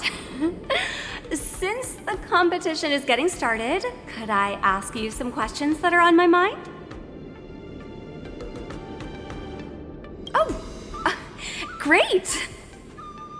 First, the question that is on everyone's minds. Lieutenant Xianzhou is not appearing in today's war dance. This is just gossip from unreliable sources, but I hear that Lieutenant Xianzhou is seriously injured. Is this true?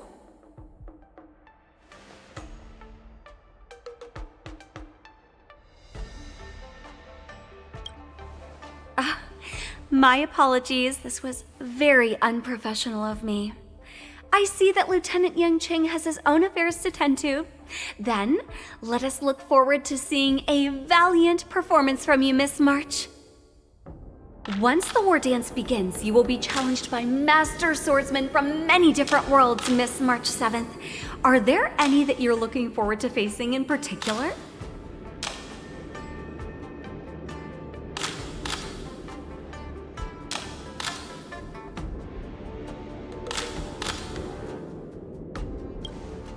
May I ask who that might be?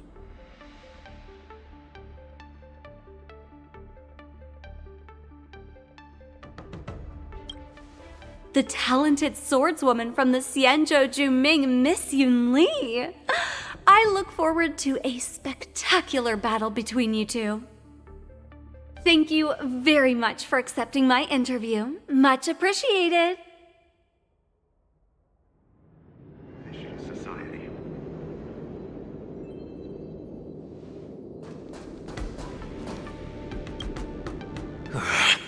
I came here because I wanted to meet the great Lieutenant Xianzhou I've heard so much about, and finally cross blades with him myself. Who would have imagined that he would take a disciple and have her be the ringmaster in his place? This is no more than running away from a fight, and is a great dishonor to the Yaoqing. This last-minute replacement, March 7th. Who exactly is she? That's right. I'm the March 7th that everyone's been talking about. What? You're March 7th? Don't worry. I'm a newbie swordmaster who's only been practicing the art of swordplay for half a month. March 7th. Standing before you is a seasoned Cloud Knight who has practiced swordsmanship for over 200 years. Tricking the opponent into underestimating me is a valid tactic too, right?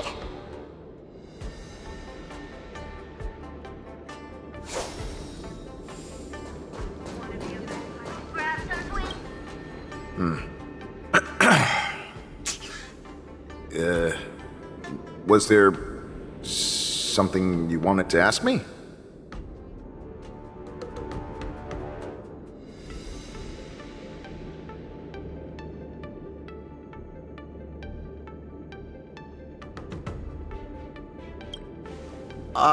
Yes. Yeah, this is just a regular Cloud Knight Devastator glaive. Oh, I understand what's going on, Miss March 7th and Miss Yun Li. I'm actually not a contestant. I'm just here as a security guard.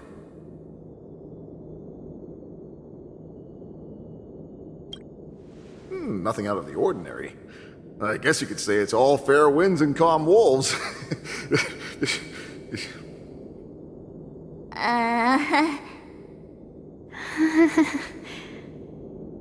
Another awkward pause. I knew it. Did you get it?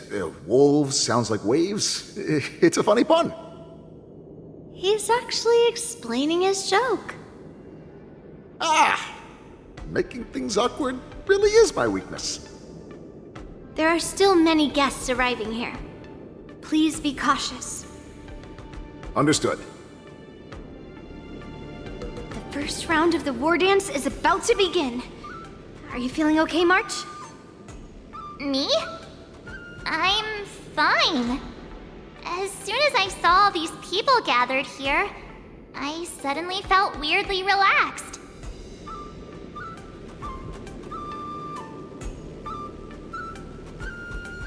Looking at these contestants, I suddenly feel a lot calmer for some reason. I understand why you wanted me to know myself and know my enemy. I don't feel as nervous as I did before. So, do you want to go out and see the ring?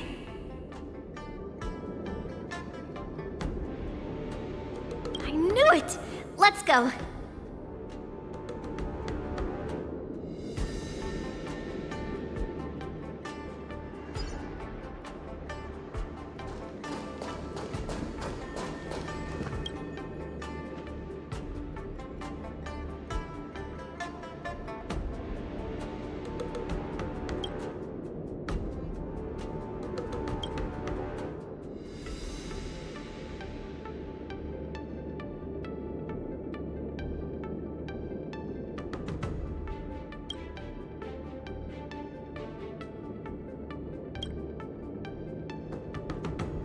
That's enough knowing the enemy for now. Come on, I want to see what the ring looks like.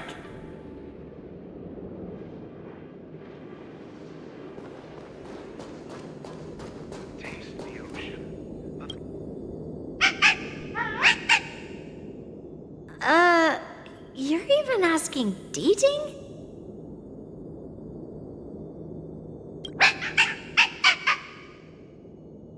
It's saying, I am not a contestant. Got it. Well, looks like she's done with her questions. That's enough knowing the enemy for now. Come on, I want to see what the ring looks like.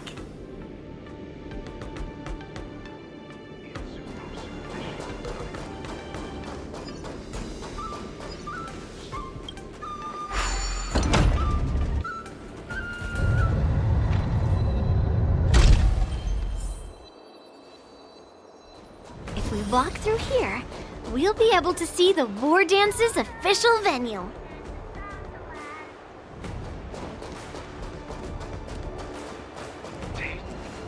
Wow, so this is what it's like from the spectator seats? Look over there. That's the ring we'll be standing on. Master Yun Li? I'm getting nervous again. Can I really do this? Well, it's too late for nerves now. It's almost time. Almost time for what? As soon as I think about the mission General Huayan gave me, my heart starts racing like crazy. What do I do, Master Yun Li? It's when it stops speeding that we need to worry. Just take in the atmosphere and prepare yourself. I have to leave for a moment and do some inspections around the ship. This was also part of Grandpa's orders. I wonder how Master Yanqing is doing over there. Hey, focus.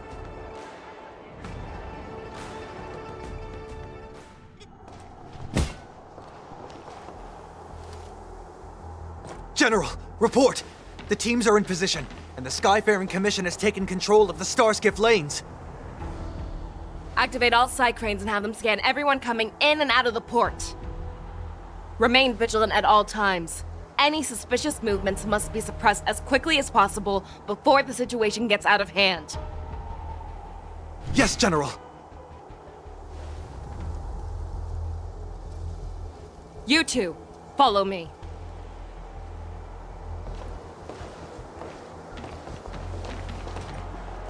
What's signals nearby, but we lost contact just a moment ago. Could that mean... He will be fine. Cloud Knights, search for the target.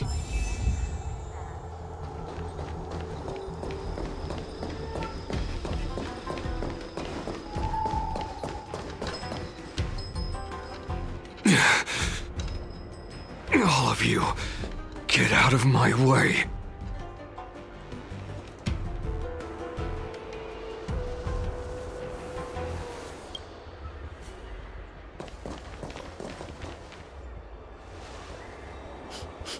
Wait. Don't go any closer. General, I failed you. That mad dog left me here as...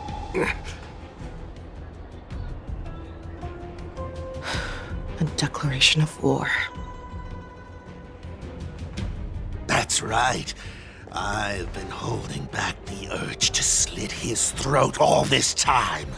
Well, Lord Hule ordered us to remain here, just to see.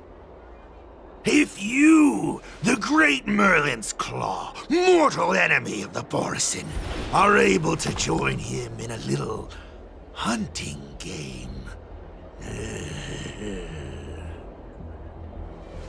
Hunting is not a game. It is a battle of life and death. Are you ready for your death, abomination? Wowza, are you okay? I wasn't able to save Xianzhou. Hule was more cunning and powerful than I imagined. Tell me, how is he planning to declare this war against me? With a one-on-one duel? Or with a hostage exchange, maybe? Hule is planning on attacking the bustling streets of the Xianzhou Luofu. What did you just say? Impossible. Even if there are still undercover Borisin that we haven't sniffed out, Hule can't have more than a few dozen people. How is he planning on simultaneously attacking the streets of the Xianzhou Luofu? He has an ace up his sleeve. Hule's body holds a plague mark passed down through generations of Borisin. I've seen him convert a Foxy into a Borisin wolf trooper with my own eyes. This is Hule's declaration of war. His blood. It can cause Foxians to rapidly transform and lose their minds. He has passed his blood to his minions, and is planning to spread it across the Luofu and stir up panic.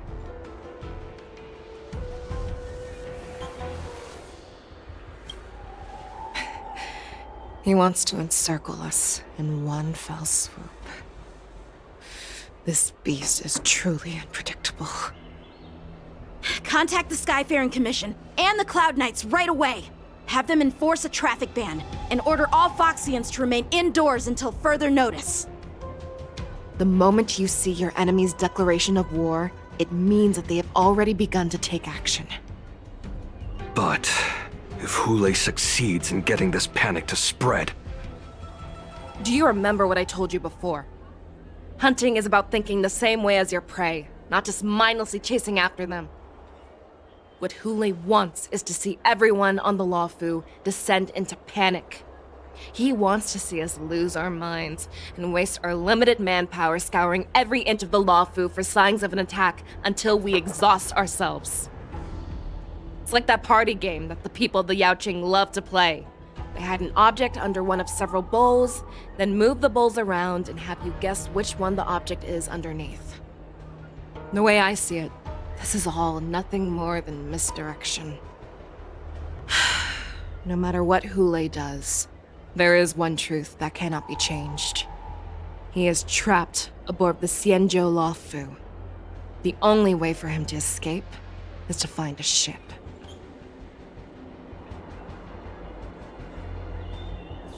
Right now, the only ship he'd be able to see is the Sky Splitter.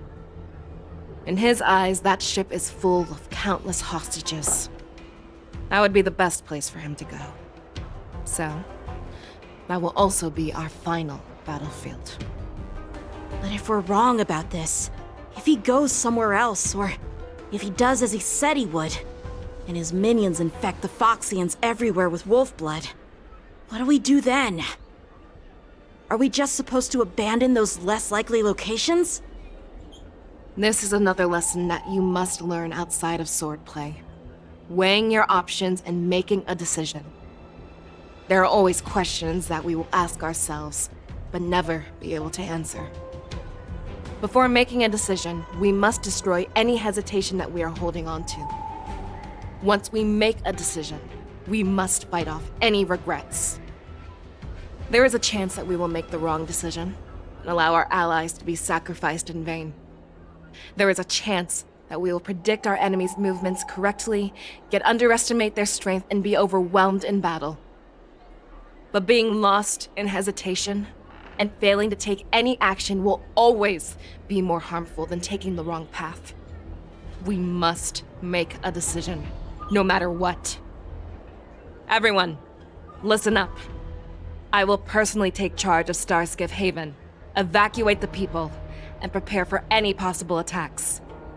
I will do my best to ensure that things are safe on the ground. Nameless, please lend us your strength as you did when the Ambrosial Arbor was reborn. I need you and Wildza to go in search of Xianzhou. General, please entrust me with the safety of the Sky Splitter.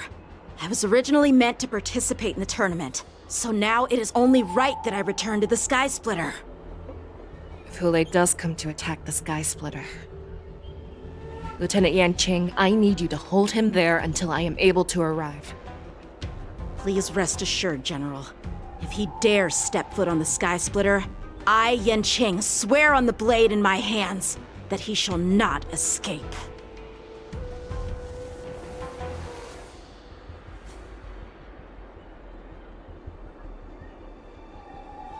Cloud Knights! The Borson have arrogantly decided to challenge us on Xianzhou territory. They vow that they will unleash a bloodbath along the streets of the Xianzhou. The unarmed civilians of the Xianzhou and countless visitors from afar are under our protection. Let me ask you, as Cloud Knights, will we allow the Borson to succeed with their plan? Be on your guard.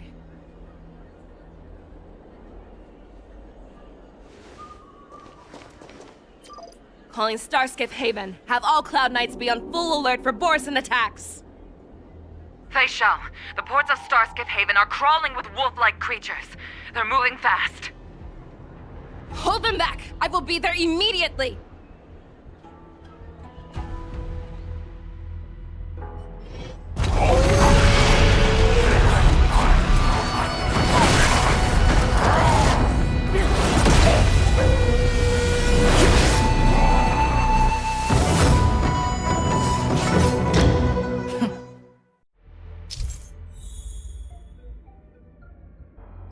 There you are, Fei Shao. Madam Yukong! After 30 years, we find ourselves fighting side by side once more. It's been a while since I've let loose. Let's get this started. A short respite, then time for the next fight.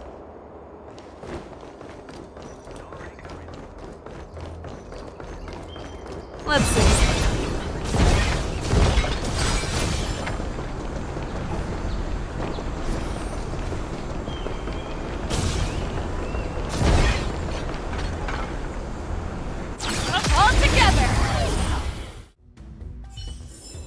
A short respite, then time for the next fight.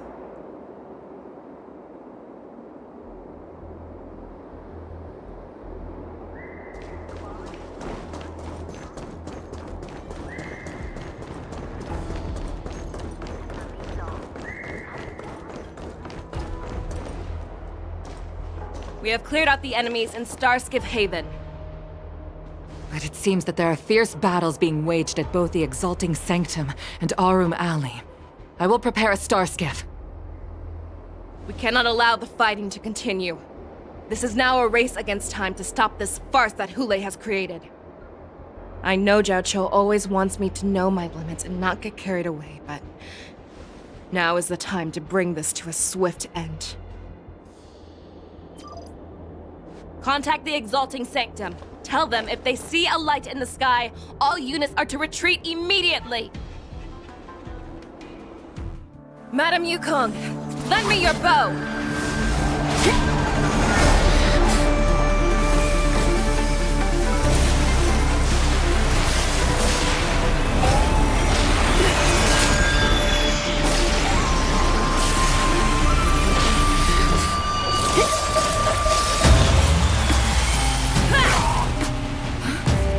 Everyone, out of the way!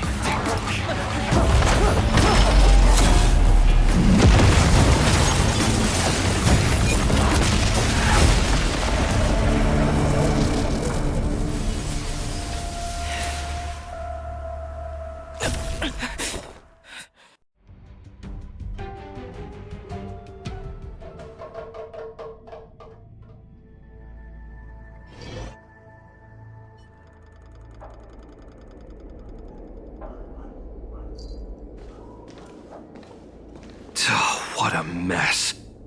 I just knew it would end up this way. Every time she hits the battlefield, she makes a mess like this. She didn't even leave a single survivor to get intel from. One of these men must have known about Hule and Xianzhou's whereabouts. That was one of Fei Xiao's arrows. Who knows what she used as an arrow to fire all the way over here? I wouldn't say always, but often would be fair. As soon as the heat of battle gets to her, she sees every place as a battlefield where she can unleash hell. Take a good look around. If you can find one or two Borisin that aren't dead yet, let me know. I don't care how tight their lips are sealed. I always have a way to crack them open and get the information we need.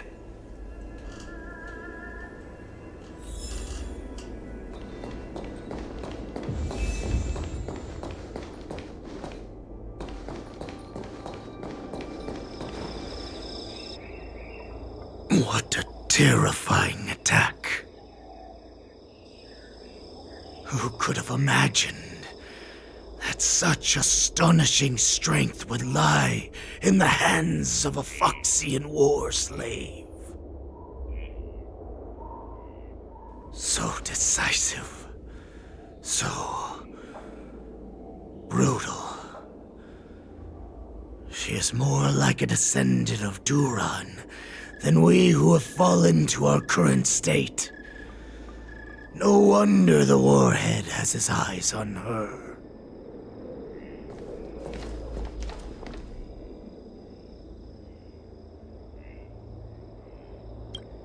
I remember you, Mock Talk. You are harder to kill than a cockroach. But the fact that you have willingly shown yourself saves us some time. It is not too late for you to surrender. Tell me, where are Hule and Xianzhou?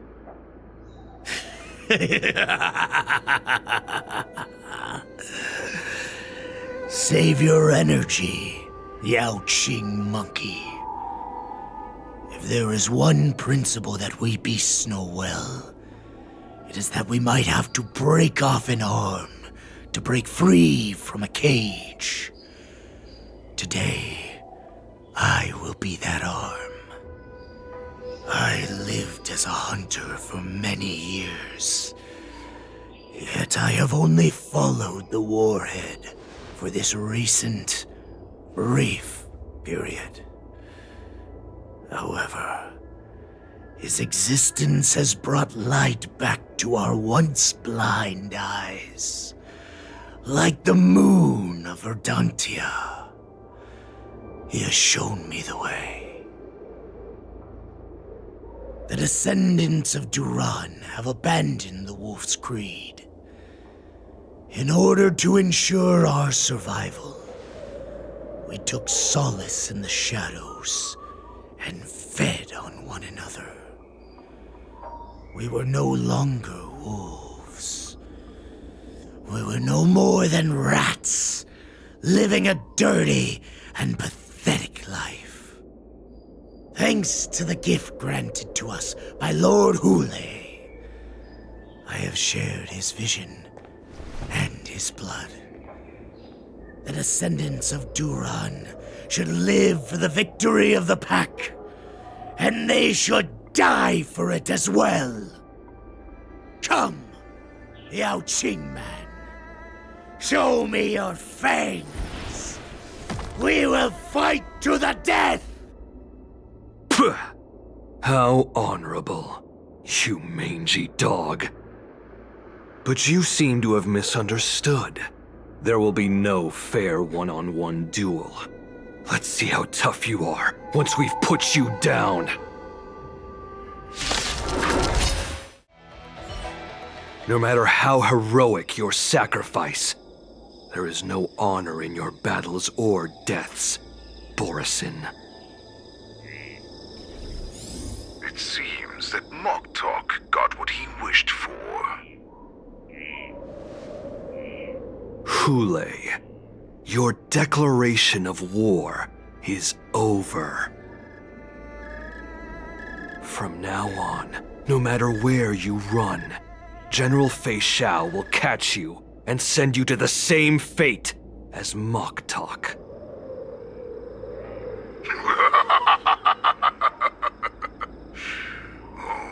Your tongue is sharper than your claws. Don't stand in my way, child. Have your general speak with me. Our little hunting game is not over yet. Stand down, Watsa. I am here, Hule. What do you wish to say?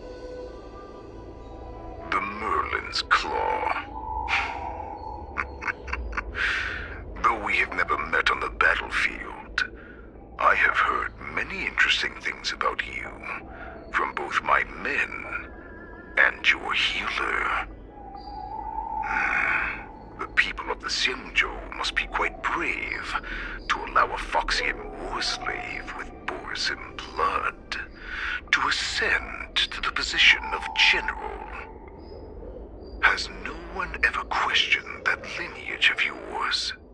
Or could it be that your grand achievements were enough to convince everyone to keep their lips sealed?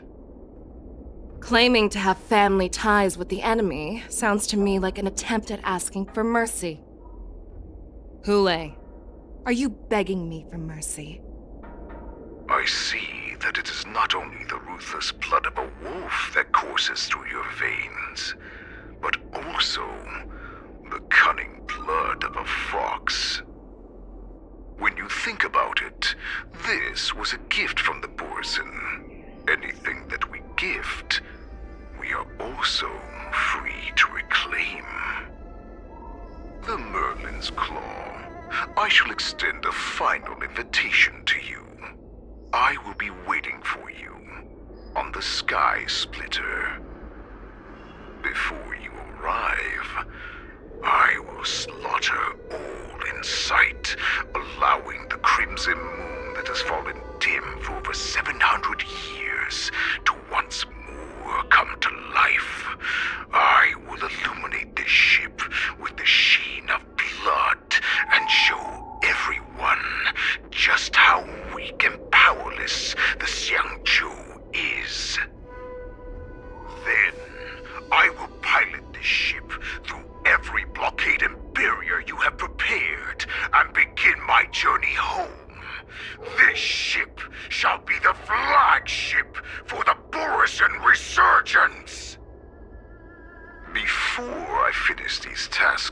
line. You have a chance to stop me, or die at my hands. This is the path that I have prepared for you. I accept your challenge, Hule. Because the very moment you stepped aboard the Sky Splitter, you stepped onto your path to ruin.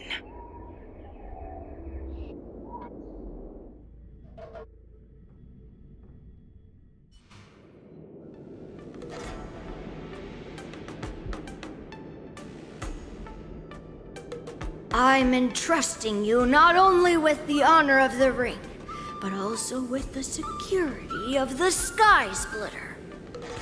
That's easy for my grandfather to say. But this mission doesn't seem so simple anymore.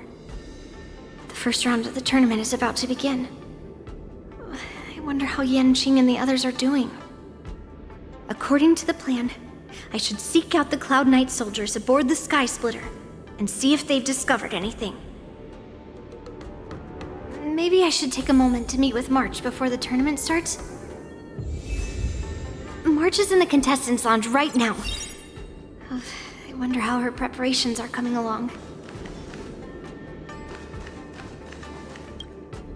Is that you, Miss Yunli? If there's anything that I can help you with, please let me know. The Cloud Knights are all in position, following General Huaiyan's orders. Very good.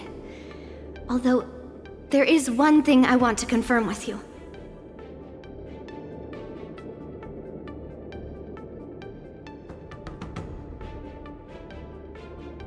All Cloud Knights on the Sky Splitter have their own responsibilities and wouldn't dare neglect their posts.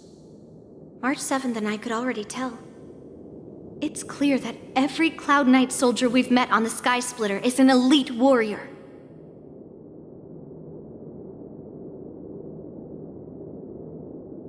Unfortunately, we don't have any means to distinguish between Borisin and Foxians. However, you can rest assured that the Cloud Knights are working hard to investigate the source of the forged identities. Your timing is perfect, Miss Yunli. We actually just received an emergency boarding request. An emergency boarding request?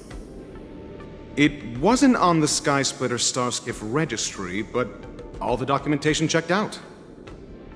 Who would be boarding the ship at this time? Where are they? I'll go check it out. The Starskiff is using the contestant docking bay. Would you like me to lead the way? No need. You have your own duties to take care of. I will be fine by myself. I have to check on this immediately.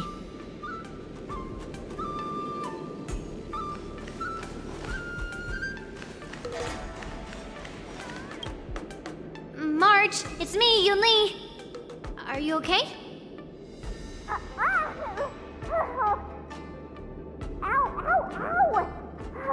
Just a moment, I'm coming. She's still a nervous wreck. You still seem nervous.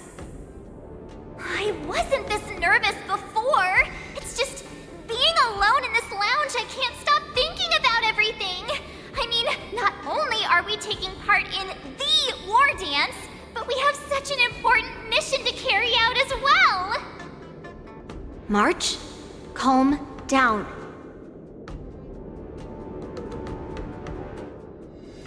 Don't worry about your mission.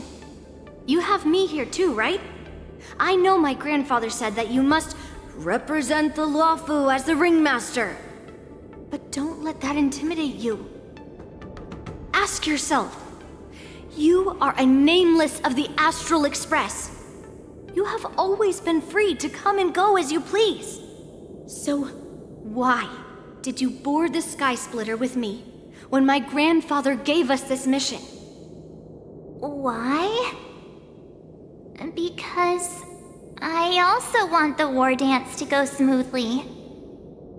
For us Nameless, even though we're just visitors at every stop, it was here that I met my two masters and made many new friends. I want the war dance to go ahead without any problems. For everyone's sake. Good answer. The tournament is about to begin, so I must go carry out the mission that Grandpa gave me. March, may your blade be sharp and your victory glorious. Thank you, Master Yunli.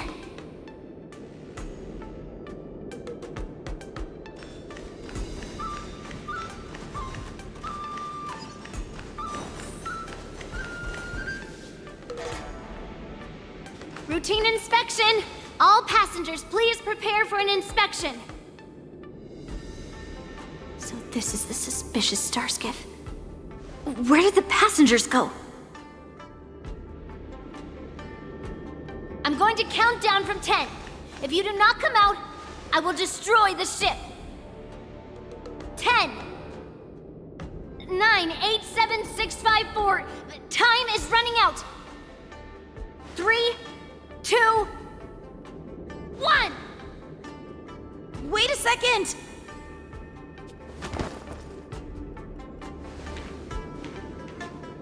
It's me! It's just a routine inspection. You weren't actually going to blow up the ship, were you? Is that also some kind of Zhuming custom?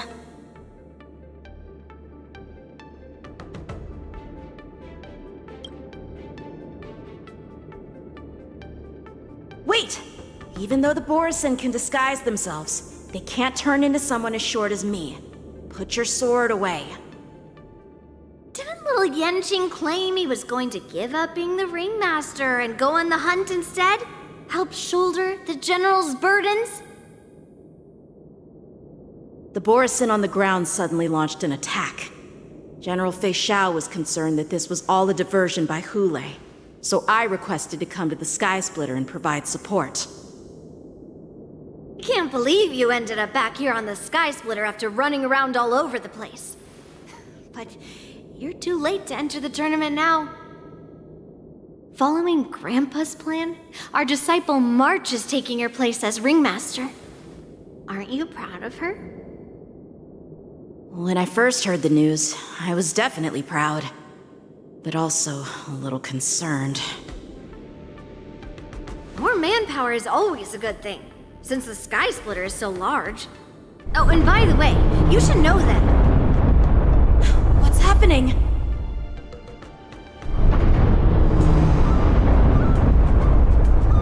Does it feel like the Sky Splitter has slowed down? Could it be... Come with me. We need to check the engine room. It's the heart of the ship, so we need to prioritize its safety.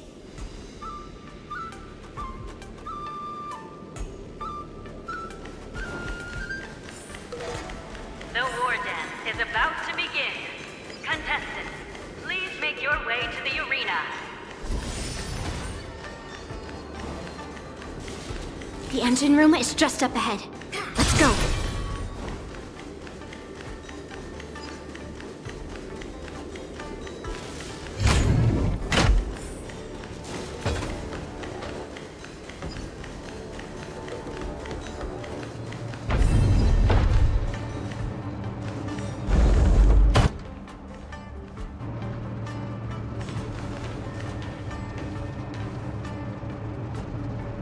Strange. Why is there no one here?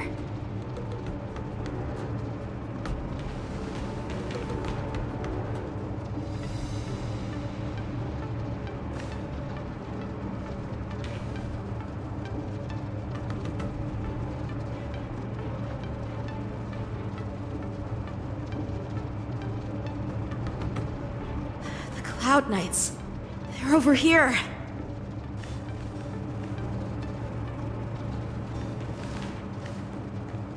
And you should be lying alongside them. Don't worry, children. There's plenty of space to hide your bodies over here. Even though I truly hoped that the war dance would go ahead uninterrupted, and that I was worrying for no reason. Now that these guys have finally shown up, it's a huge weight off my mind. Bring it on, you abominations! If we found two wolves in the engine room, That means that even more abominations have infiltrated other areas. Hule is already aboard the Sky Splitter! There's no time to talk about this. The war dance has already started. If my guess is correct, the Borisin will most likely use the ceremony to begin their slaughter.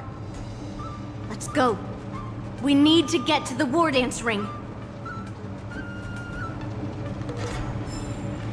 Come with me.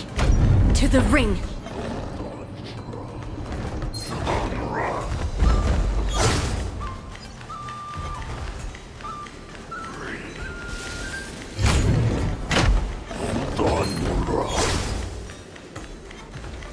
This way. We're not too late. We would like to welcome all of our honored guests and contestants to the Xianzhou Luofu's Luminary War Dance Ceremony. We would like to welcome all of our honored guests and contestants to the Xianzhou Luofu's Luminary War Dance Ceremony. Before we get the first round underway, our organizing committee would like to introduce you all to a host known throughout the cosmos, Mr. Albert. He is here today as our special guest host.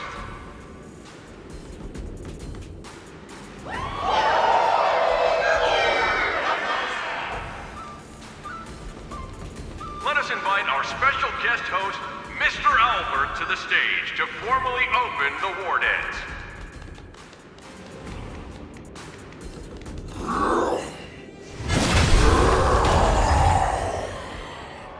Your war dance ends here.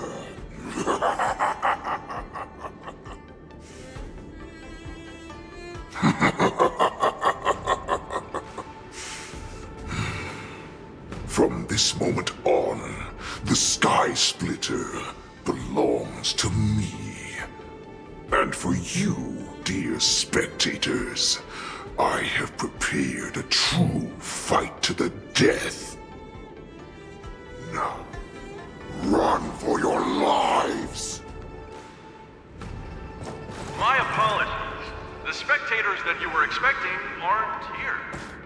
Everyone here actually came to see you. Cloud Knight, prepare for battle! Xianzhou soars, Cloud Knight roars. Xianzhou soars, Cloud Knight roars. Xianzhou soars, Cloud Knight roars. Xianzhou soars, Cloud Knight roars.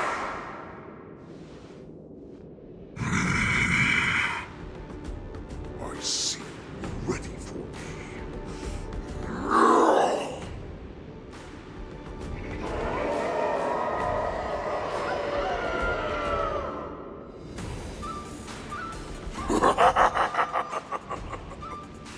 That's fine too. Since you have all prepared for your deaths, come, give me all you've got. Entertain me.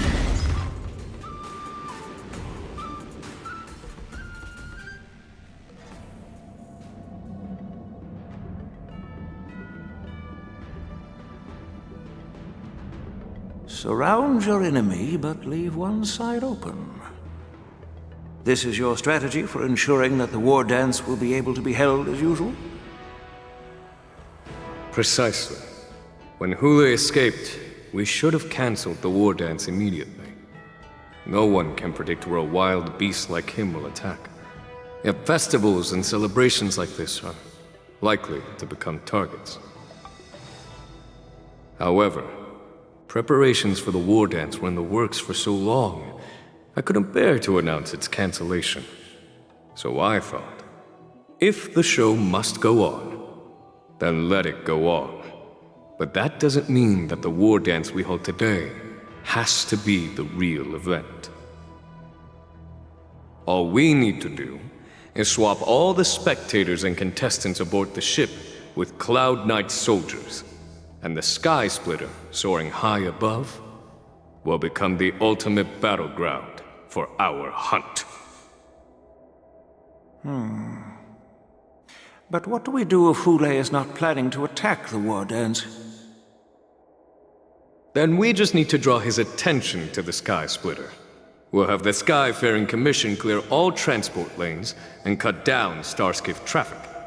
Then, when the time comes, there will be only one ship in the sky, and he will have no reason not to attack. General Fei Xiao will be in charge of scaring the wolves and cutting off their other means of escape, making him think that this will be his best way out. Given that the Borisin already have insiders on the Luofu, I will be in charge of putting pressure on them, making them focus solely on keeping themselves safe. Very good. Then I'd better dust off my weary bones too.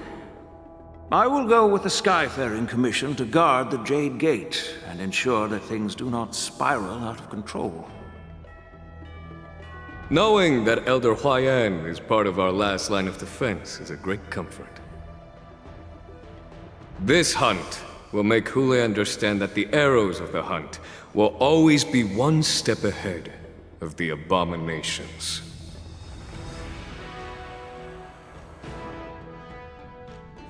That jolt just now. What's going on? It feels like the entire ship has started to slow down. Borisin must have actually infiltrated the Sky Splitter. Based on General Huayan's orders, it's time for me to take action.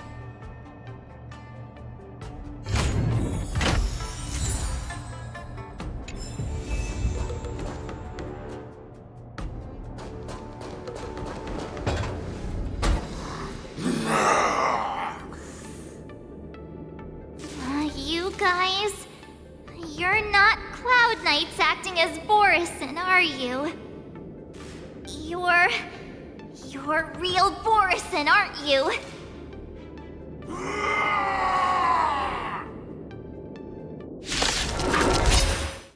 The plan said that if Hule appears, the Cloud Knights will assemble and do everything they can to suppress him. Master Yunli, where are you? March, I'm below the ring.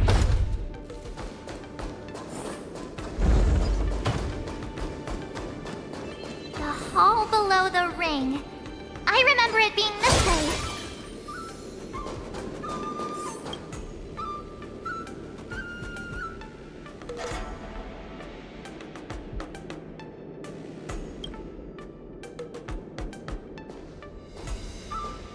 Master Yanqing!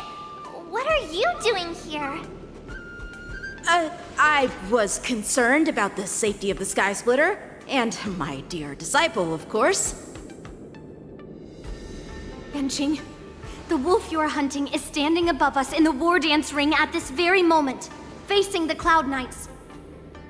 This war dance will not be seen by the people of the Xianzhou, nor will it be just a ceremonial sword fight.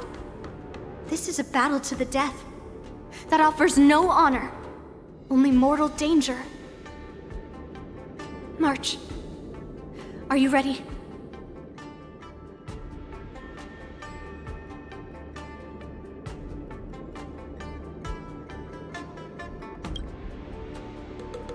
To use General Jing Yuan's favorite expression, since I'm already here. Yunli, Miss March, may your blades be sharp, and your victories glorious. May your blades be sharp, and your victories glorious. May your blades... Ah, forget it. Let's go and make this a quick victory.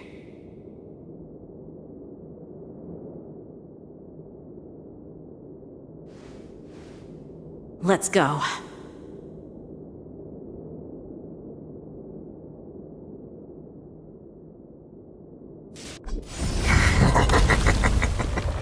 So feeble. Such weakness is truly pathetic.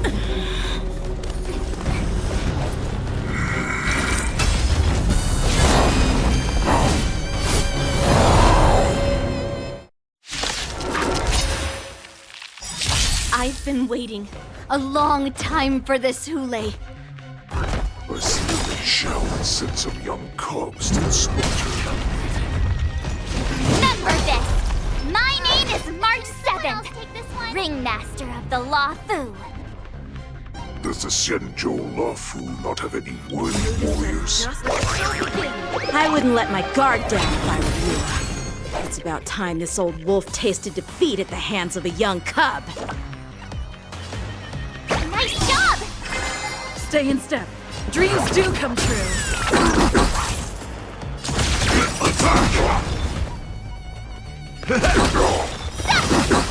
Nice like it, my friends.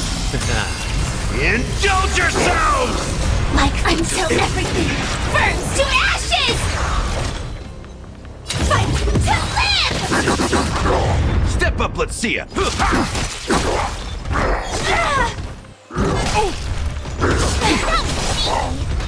You think a little ambush is enough to defeat me? I will make you understand just how wrong. Such insane power! Opening act for me until Fate Xiao finally arrives. Time to show you what I can. Azure Dragon, White Tiger, less cards, Wasp, death! Rhythm get messed up. Let's improvise.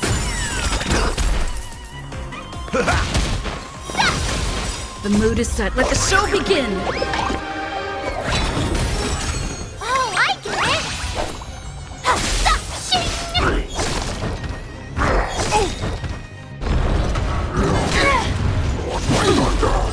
Firefly Type 4, it's fight to live!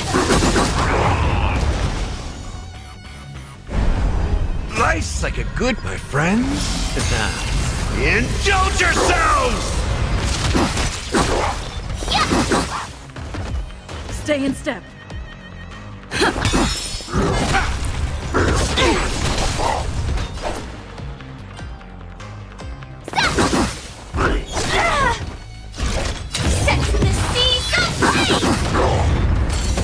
In the mood for an...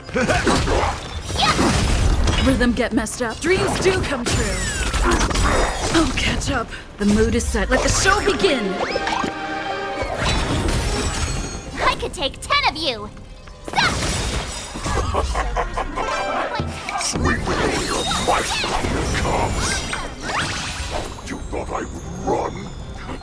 A wolf's path only goes forward. Running is never an option. Why is Fei Xiao still not here? I grow bored of these cops. If this goes on, they'll all be dead by the time she arrives. Take your positions.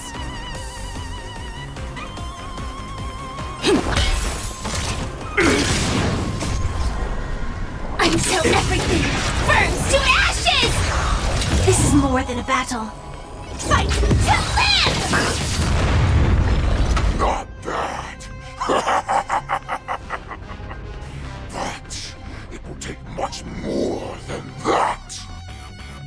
Your feeble weapons are like blades of grass.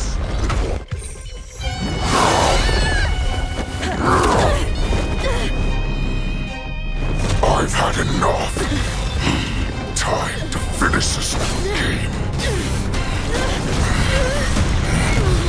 What's happening?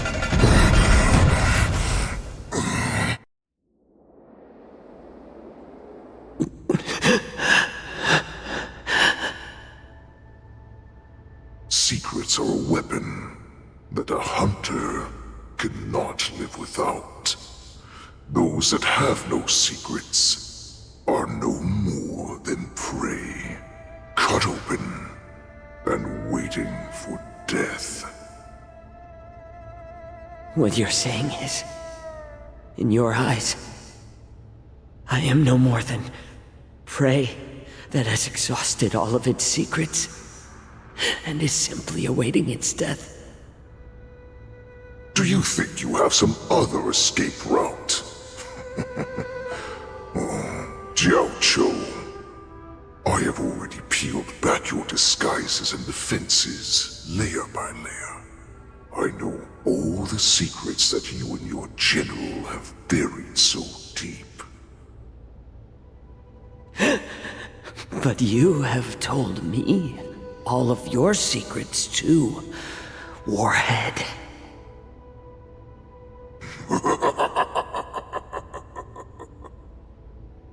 Oh, but you will never have a chance to use them.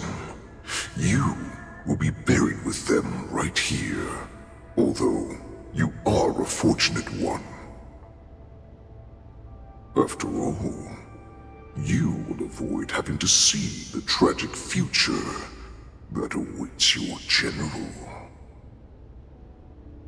I'm sure she understands her fate far better than you ever will. One day on the battlefield, she will be overpowered by her ever-intensifying moon rage, and finally be torn apart by her fury and transformation. Not even your god can save her from this fate, although they can lead her to liberation. And the only way to save her is here, in my hands. Are you the healer? Or am I? Are you really that certain of your own judgment?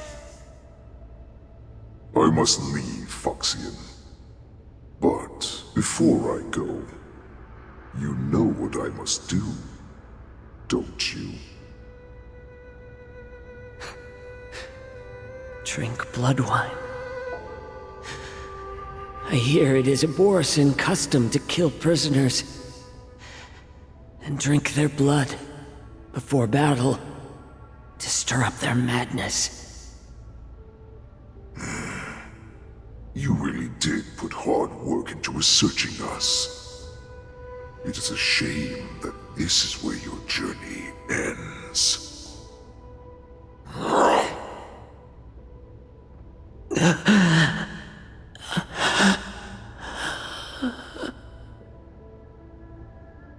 Are you the healer, Xianzhou? Is there anything that I can do for you? I heard that you saved me. There's no need to thank me. If you're a healer, can you cure my moon rage? And what if I can? Do I just sit back and watch as you head back out to die in battle? Listen to me, child. Your condition is not suited for the battlefield. Okay, then can you cure war? What are you talking about? I'm just a healer. All I can do is... So all you can do is heal us and let us go cure war. Such arrogance, young lady. This war has been waged for thousands of years, and it will only continue. What do you mean by cure war? All you will achieve is getting yourself killed. You healers work yourselves to the bone to save people, even though there will always be sickness and death. So we will also keep fighting. I cannot speak for the dead, but I know that General Yueyu, as well as all the warriors that never returned from battle, will not have died in vain. They fought so that others could make it home alive. Your actions are no different.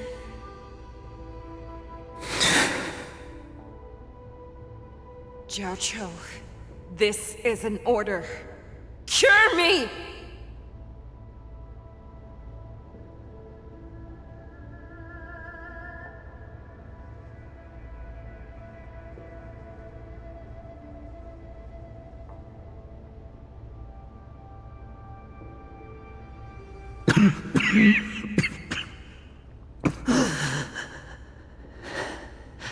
Those who have no secrets are no more than prey, cut open and waiting for death. Enjoy the taste of my fresh blood, Hulei. Unfortunately, I am not a man without secrets. I still have one little secret hidden up my sleeve. Tumble dust. I drank it a while ago, and the poison is already flowing through my veins. Sooner or later, you will begin to feel the effects. If the most lethal poison known to this world is able to save innocent lives, then it can also be called a great medicine. I will do my best to cure you. Fischl. I kept my promise. At the cost of this insignificant life. Bring victory to the Yaoqing.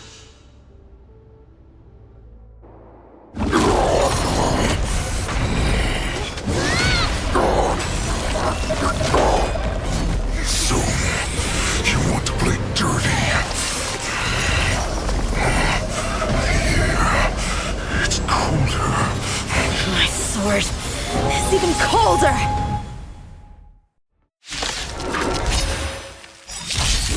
Hulei's movements are slowing down? This is our chance. It's time for us to put this dog down! Nice job! Take your positions. Let's improvise. Sam in position. Attack!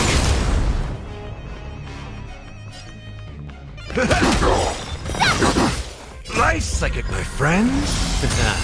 Indulge yourselves! Like Firefly, until everything burns to ashes! Firefly type set to the sea, so play! In the mood for another. Attack detected! The mood is set. Let the show begin!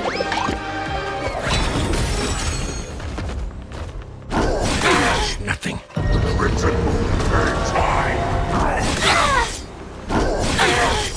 Time to show you what I can. Azure Dragon, White Tiger, less carbs, watch this!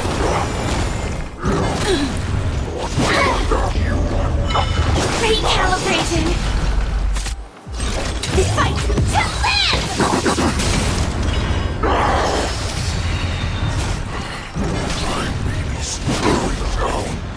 Need a shot.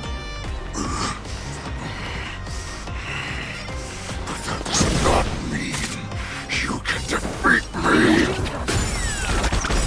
Step up, let's see ya. Life psychic, my friends.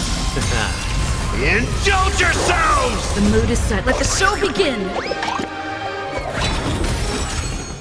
It ain't over. Awesome! Now watch this! Time to show you Azure Dragon, White Tiger, less carbs, watch this! Set to the sea, so play! Maybe Hulei! Impossible! How could a mere whelp defeat me?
lucky the General made it in time.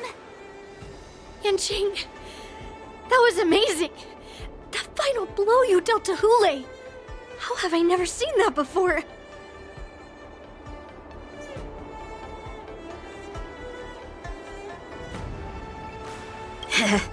Do you want to learn it? I can teach you. But I'll need some time to heal up first. I hate to say it, but if you can teach me that move, I'll maybe admit that you're just a tiny little bit stronger than me.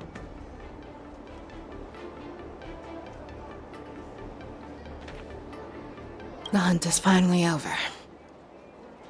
Thank you for holding out so long. The Cloud Knights are withdrawing as we speak. Lieutenant Yanqing, how are you holding up?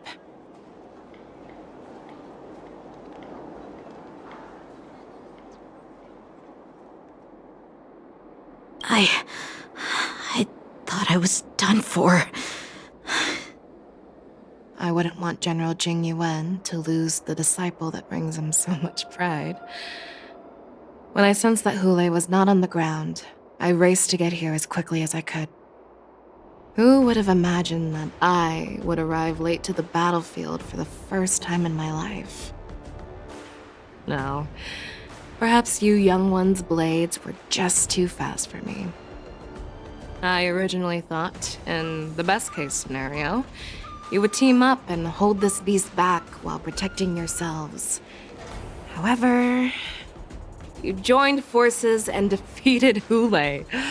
The youth are truly to be feared and respected.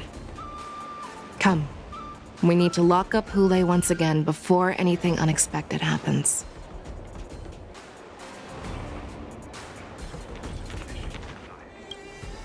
Such an unforgettable blade. So similar to the one wielded by that woman who defeated me all those years ago. Over 700 years have passed, and I thought I would have a way to overcome it by now.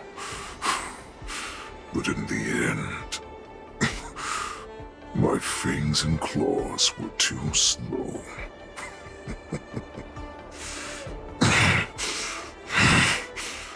You won, child.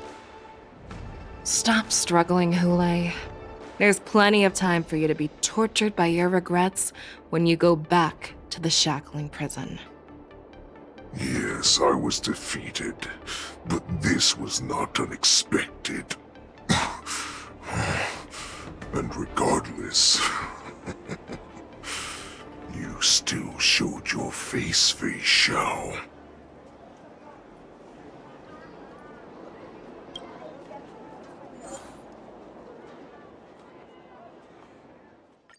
I have looked forward to this for so long.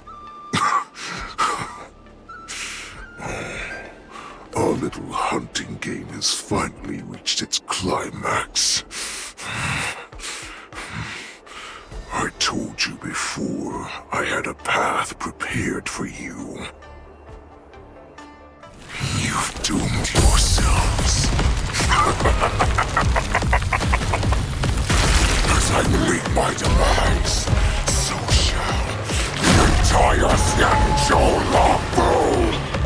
The crimson wound in my chest will make this place shine with blood.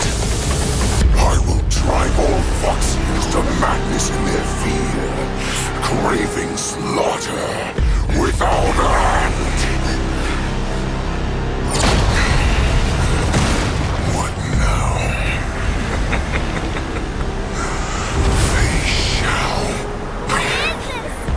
This is the heart of the Borisin warhead, a product of the Plague Mark. I'll leave the next part to you.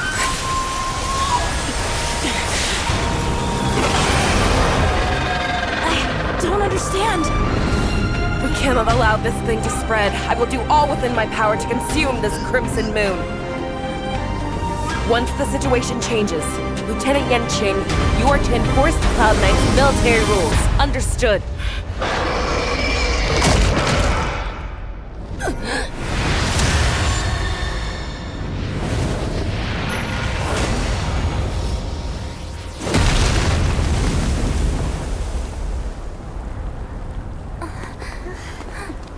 General!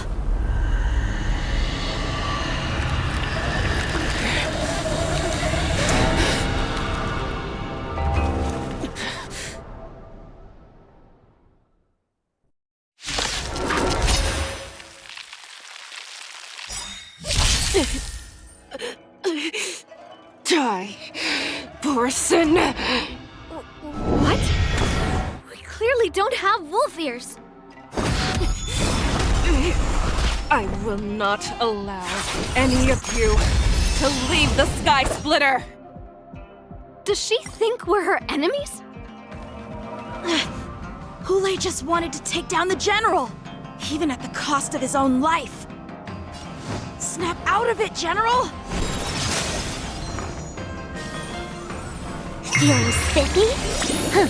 More enemies. Time for a buzz. All things human creations.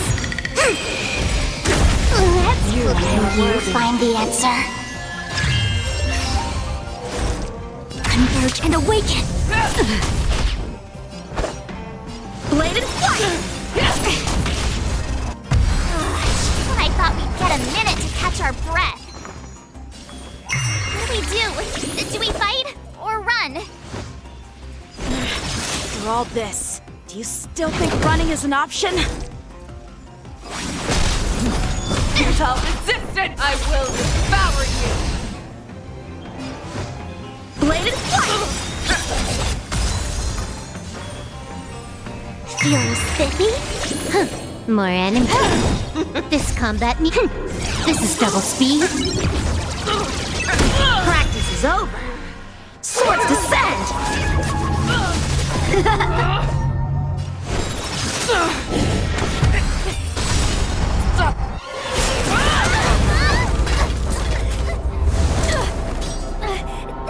We can't let her get away! But do we stand any chance at all?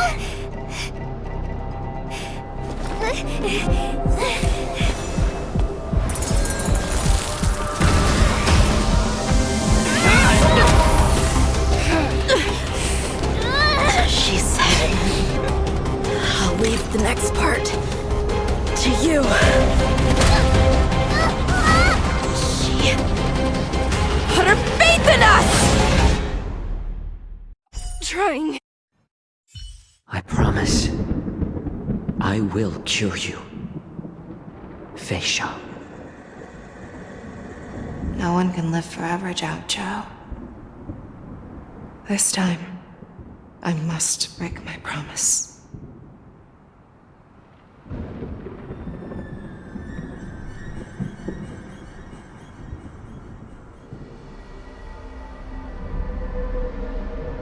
Is this the Sky Splitter?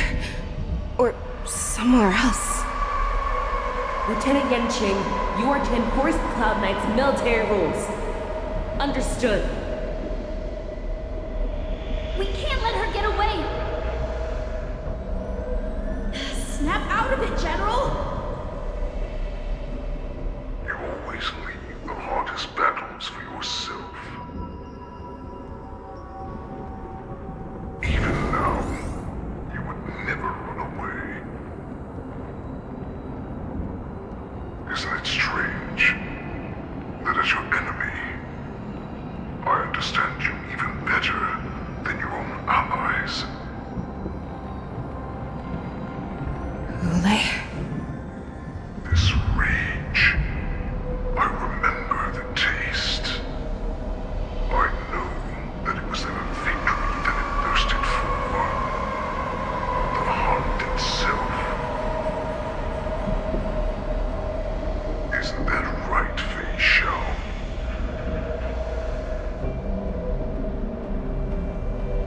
You shouldn't be here. I saw you die with my own eyes. Just consider me a figment of your imagination. Before every hunt, I make preparations for defeat and retreat. But not this time. This time, defeat was exactly the ending I was racing towards. When I learned your story from Xianzhou,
have you fight to save the weak. But what they never told you is that when all the pretenses of kindness and compassion are stripped away, this is how the universe is meant to be.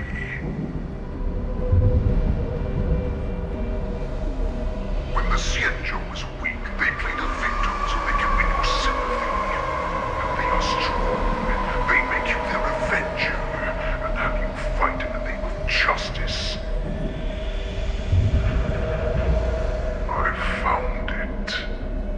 This is your shadow of doubt.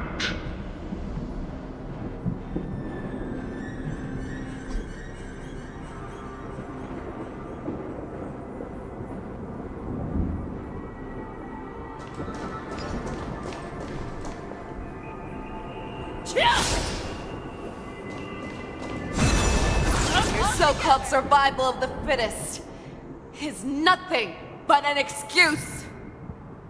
You cannot weaken my resolve, Hulei. Blinded by the fury of your moon rage, you slaughtered your allies. Vernon's claw, you have betrayed the Alliance. Let's face it. Your actions are no different from those of the abominations we stand against. At the end of the day, it is the blood of the abominations that runs through your veins. One day, you will inevitably become an enemy of the Alliance. Cloud Knights, formation! You ran into the arms of your new master's army without hesitation. You thought that you had found freedom, respect, and recognition.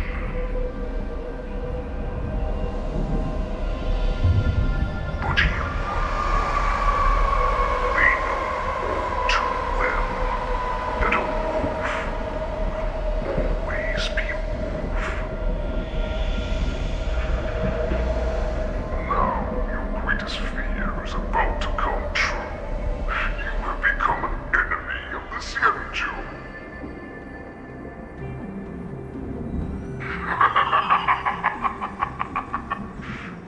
This is your fear.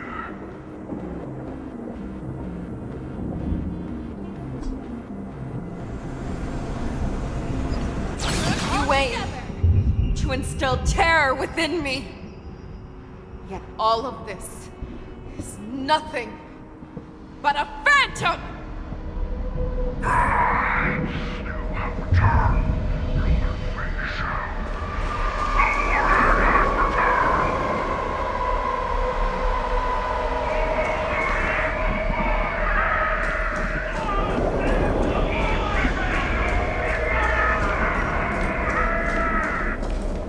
It's time to return to the pack, Fei Shao.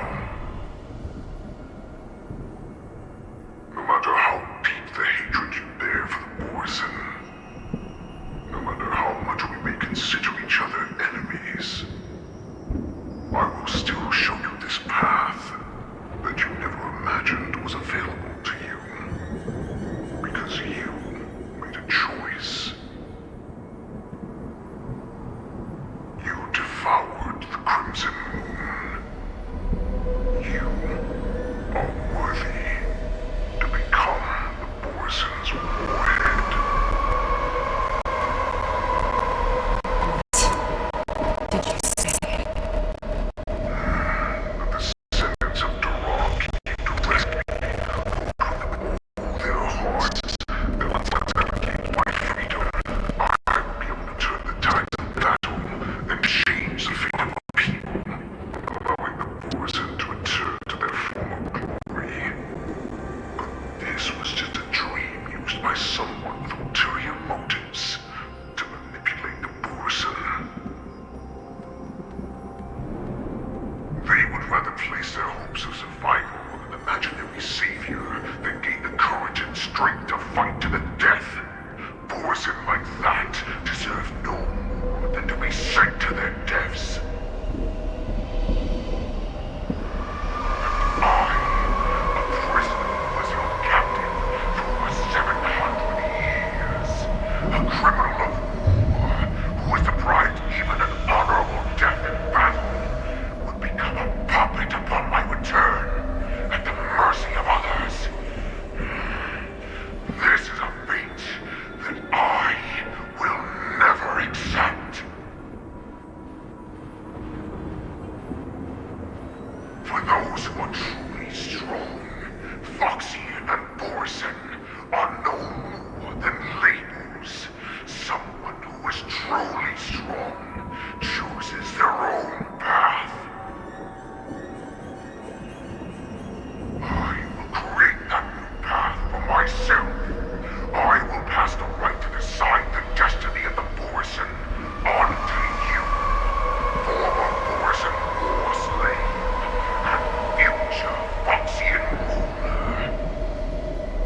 knew you.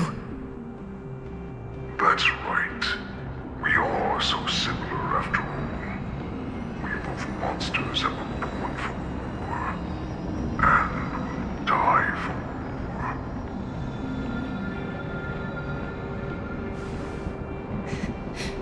I'm sure my answer doesn't need much explanation. I refuse. I told you before, Foxian and Morrison are no more than labels. You can be whoever you want to be. You can do whatever you want to do.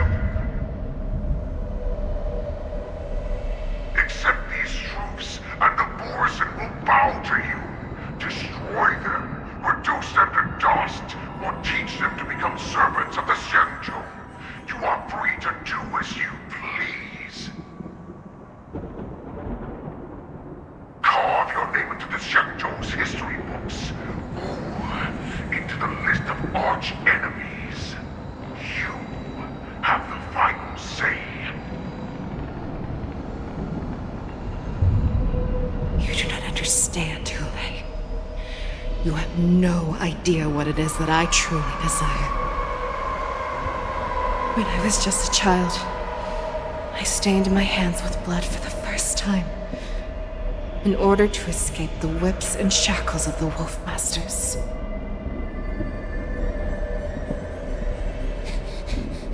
Nirgal! Don't stop! Keep running! I can't run anymore. Saran, are they catching up? They're still behind us. Don't stop! Nirgal! Look up! Look at that light in the sky! That's a shooting star. It's shining down on us. If we just tell it our wish, we can have our freedom. We will all be able to escape. We'll win our freedom and then share it with our cooler brothers and sisters. So you have to run! Quickly! We can do it! We can escape!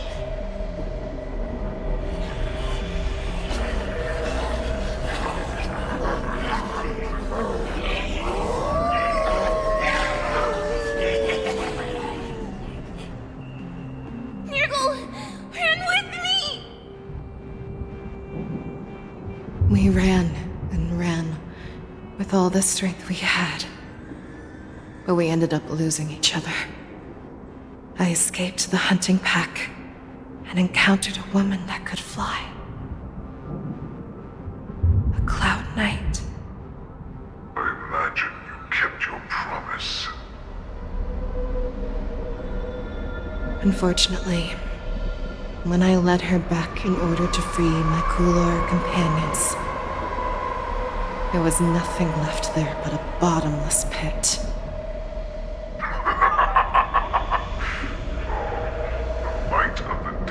Archer, a star of calamity that strikes the ground and leaves only devastation in its wake. In the years that followed, I followed the trail of that light alongside my Cloud Knight allies, and saw it fall countless more times. Gradually, I came to understand.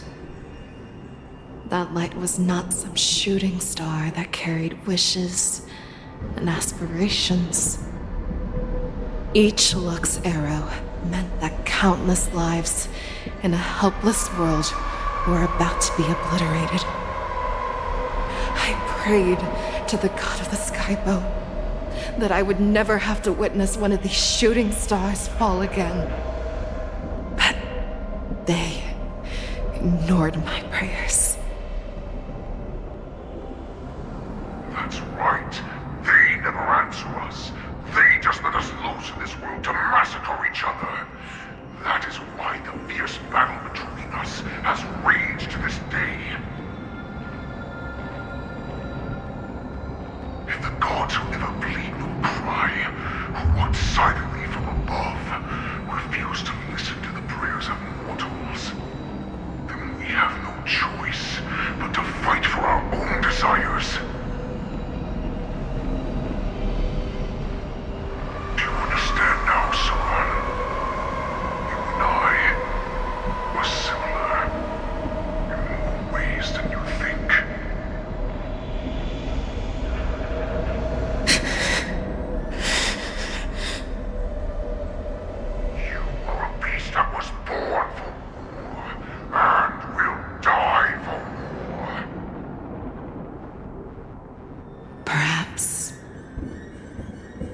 So, what is it that you yearn for, Hule? Why is it that you fight? I fight so that I can turn the stars above into a great wilderness for the Borisin to roam. What about you, Saran? I fight so that one day I will never have to witness another shooting star falling to the ground. So that just one more person can live and return to the Yaoqing alongside me. You would resist becoming the person you were supposed to be. Lower yourself from a free wolf to a domesticated fox just for the sake of one person. Then have it your way. I will use your fear and doubt as my nourishment. I will seize you and devour you. I will replace you and become a Xiao. We are so similar. Both monsters that were born for war and will die for war. You were right when you said that, Hule. So, I shall pray to the heavens. Even if they do not respond to me, I pray that the arrows of the hunt will pierce the heart of every monster.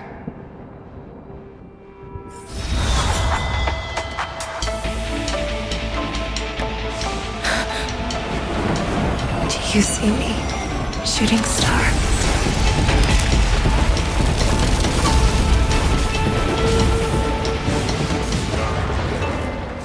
The knights are sworn to protect the Xianzhou.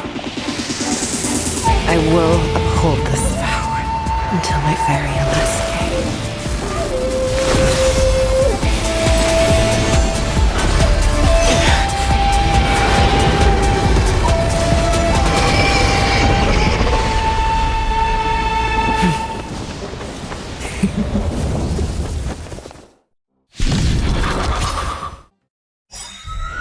Since the day I was born, besides my tears of blood, and all living creatures have bowed and knelt. I once menaced and hunted the weak.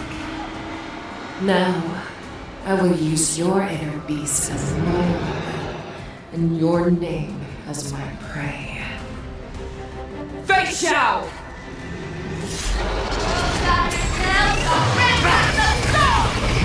Tear back your disguises and show you how cowardly and powerless you truly are, Hule! A wolf lurks in the heart of every Borisin and Foxian. The moment you grow weak, it will devour you!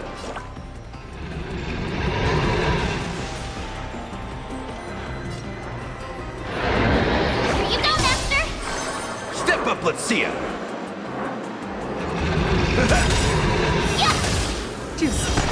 Slice like a good, my friends. Indulge yourselves! Let's play. Can you find the answer?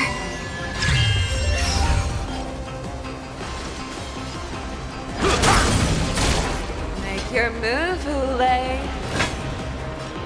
The fearless knows not fear. That won't do.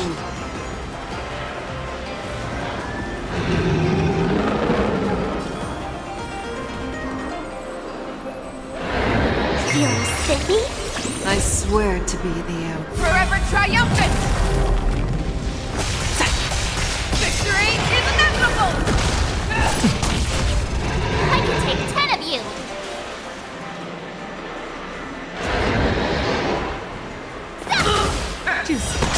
Make your move, Hule. Never hesitate! That won't do. Grow complacent, and your life will be stolen. Fight to the death, and you shall live forever!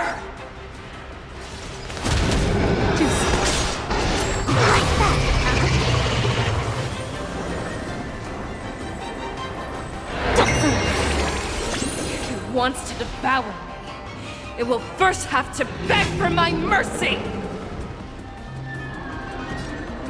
The fearless knows not fear! That won't do. Let's play. Can you find the answer? Like that. Nice, like a good, my friends. Indulge yourselves!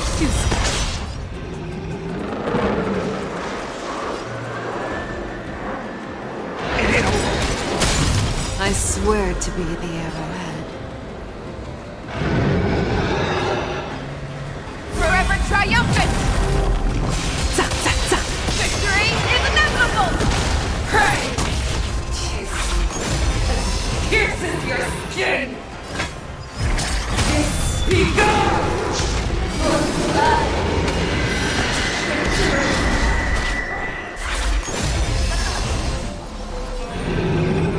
Feeling spiffy? Inner peace! Heed my commands! In the mood for another beating? How's this taste? Let's play for a while. Make your move, never hesitate! That won't do. Bow with your own sword!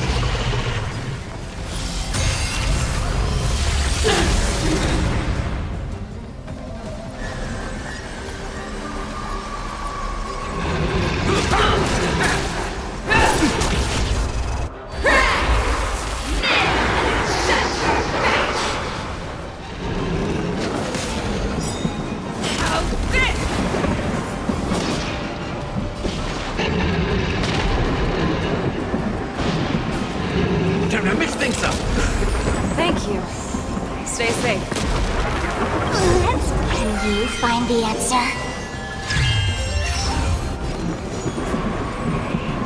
Feeling spiffy? I swear to be the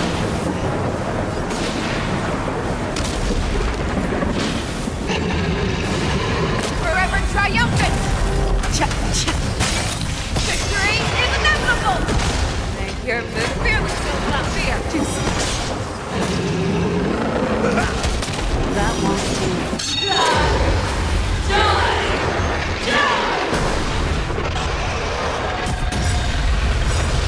Nice, like it, my friends.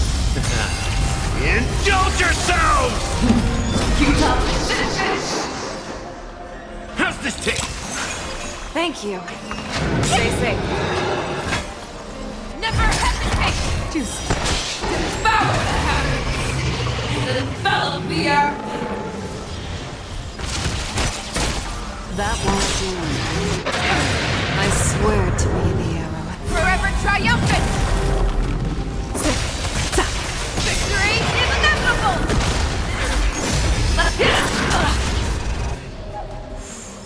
Let's. Can you find the answer?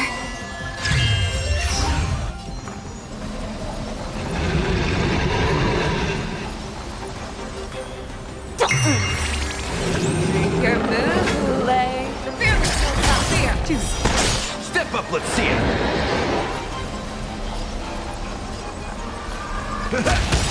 That won't do. Nice, like it, my friends. Indulge yourselves!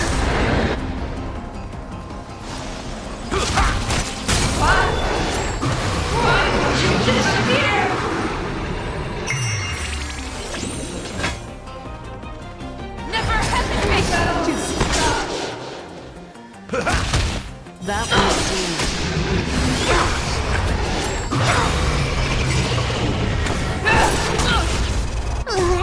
Can you find the answer?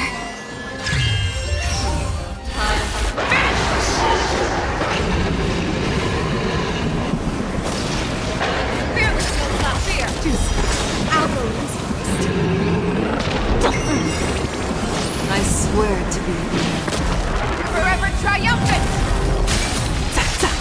Victory is inevitable! Our little hunting game ends here. I see mighty light of the heavens, wolf in my heart. Come to me. We shall conquer as one.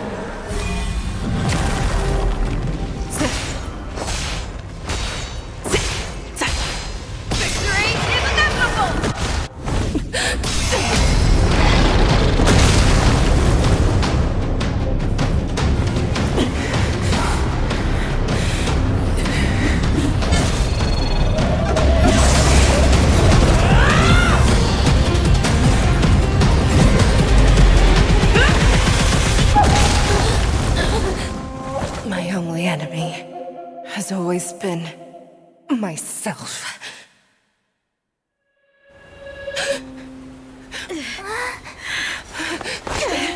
General. General, you're awake.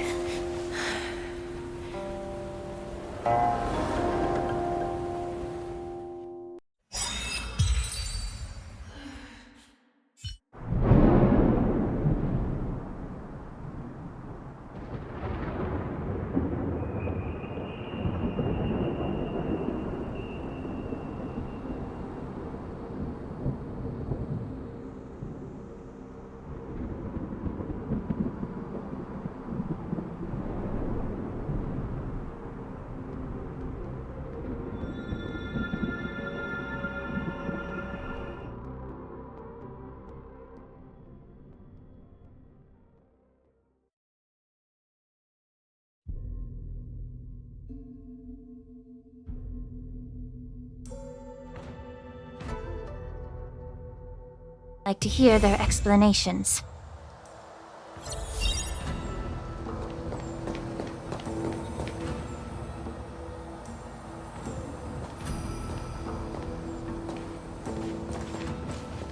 Welcome, Miss Lingsha. I am Preceptor Tauron. Greetings, my honored preceptor. It's been a while since we last touched base. I've brought a friend with me today. I believe you're already familiar with each other. Tauron. Elder Tauron? I remember when I was exiled, you were on the verge of passing on. What's with this new look? All of this is thanks to your past life. Had you not been so rash, I wouldn't have had to walk such a dangerous road to free our clan, becoming this specter of my former self. Dan Heng, you've returned twice, but it seems that meeting us fossils wasn't on your agenda. Regrettable indeed. Now here you are to meet me anyway. Life does love its ironies, doesn't it? I didn't come here with Miss Lingsha today to reminisce. Indeed. When the Cauldron Master extends an invitation, it's only proper for the Preceptors to attend. As the newly appointed Cauldron Master, there's been much to take care of within the Alchemy Commission. It's only now that I've had the chance to speak with you. Please forgive the delay, Elder. I sent over some evidence regarding the prison break in the Shackling Prison. I trust you've already looked it over. Yes. You sent us the remains of Mara-struck soldiers, a map of the Shackling Prison, and a semblance reversion essence pill. These are the remains of assassins who used Cloud Hymn magic to conceal their tracks. They aided in the Borison's escape, allowing them unimpeded passage through the Shackling Prison. That marked-up map is a map of prisoners' escape routes. Vidyadhara craftsmen once made blueprints for the prison's construction, so I imagine, Mr. Tauron, you have a similar map in your possession. This pill. Is semblance reversion essence. Indeed.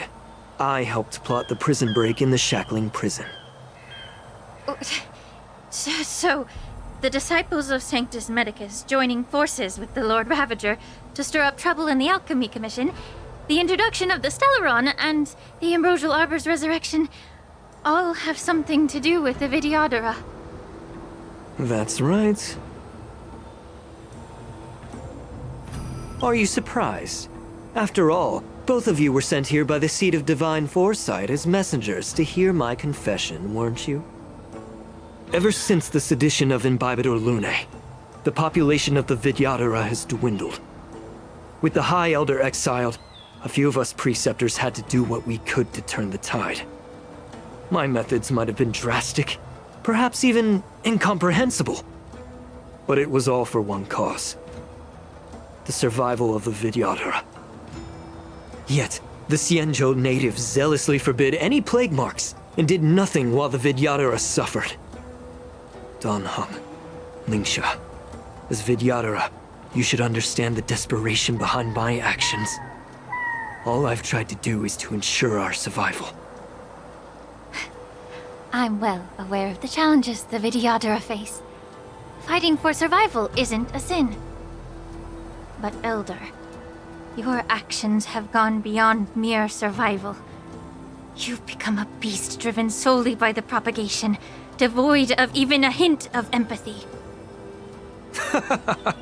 Oh. Despite calling ourselves a noble draconic bloodline, at our core, we're merely bipedal beasts. The survival of our kind is paramount. If I hadn't resorted to beastly actions, the Vidyadhara might not even exist. The sages show no mercy, as the old wisdom goes. When the High Elder abandoned our people's survival, I had to shoulder the world's sins alone. Lingsha, Danheng, the past is behind us, but the future of the Vidyadhara still lies within your grasp. The situation on the Xianzhou Luofu has changed rapidly. As Vidyadhara, we must unite in purpose and avoid the mistakes of the previous Imbibitor Lunae. I was initially skeptical about the Vidyadhara's betrayal of the Alliance. But after hearing your confession, I realized that there is no point in talking about trust. Breaking the covenant of our alliance will bring war upon the Vidyadhara. Even if we are able to have offspring again, what difference will it make? Once my plan succeeds, the Alliance will see the Vidyadhara as their saviors, because both parties ultimately share the same interests. So now that survival won't convince us, you want to talk about interests? For 1,000 years, the Alliance has been engaged in brutal warfare against the denizens of abundance. Yet victory has remained beyond reach. Have you ever wondered why? Should the Alliance emerge victorious, they will inevitably become the next denizens of abundance. However, if they suffer defeat, the Alliance will face extinction. Thus, the Alliance has deceitfully upheld this precarious balance. However, I have a way to escape from this dilemma. The Alliance's path to salvation lies within the secret of dragon transmutation. Imagine if there were a way to transform other life forms into Vidyadhara. The Alliance would then possess an endless stream of soldiers and would not need to worry about casualties. Once the war ended, these soldiers would cease reproduction, eliminating concerns of overpopulation. This is the way to salvation for the Xianzhou Alliance. The ultimate path to end the universe's suffering under the immortality plague. Only we, the Vidyadhara, can achieve this. So, you relied on this rhetoric to manipulate the ignorant members of the Vidyadhara into serving you. I am deeply disappointed in you, Elder. Your thoughts and intentions are completely devoid of empathy. Cloud Knights! Hold it!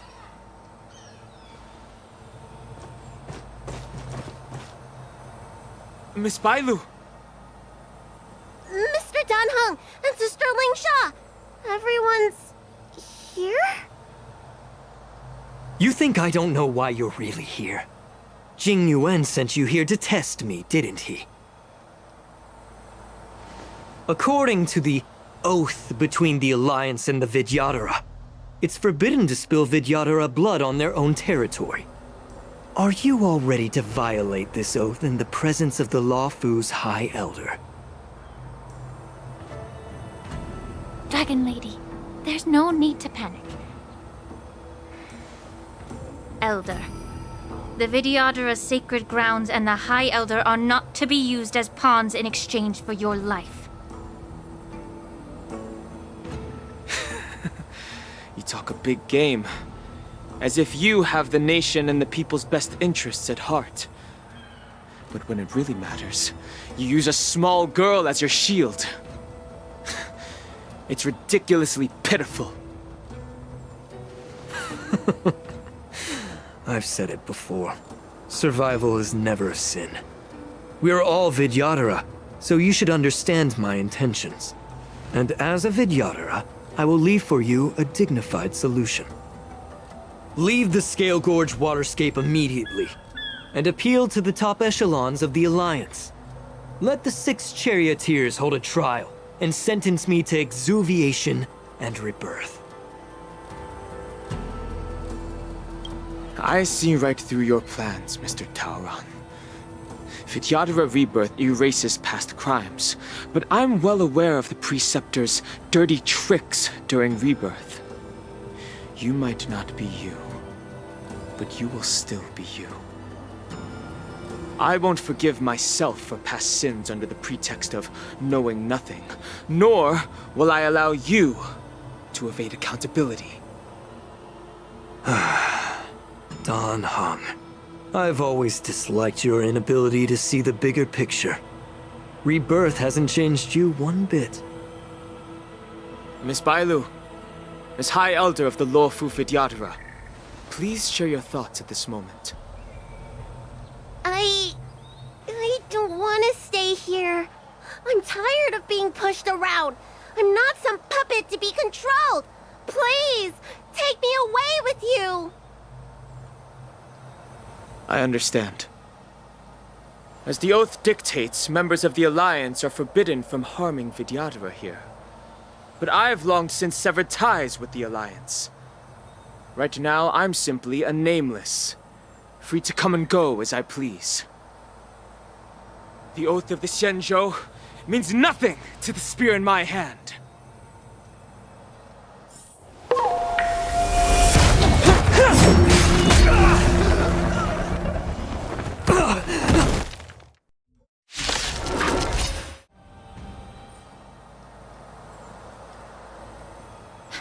Dragon Lady, are you all right?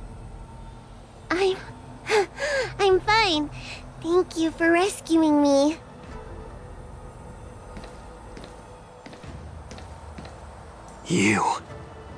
You actually came here in person?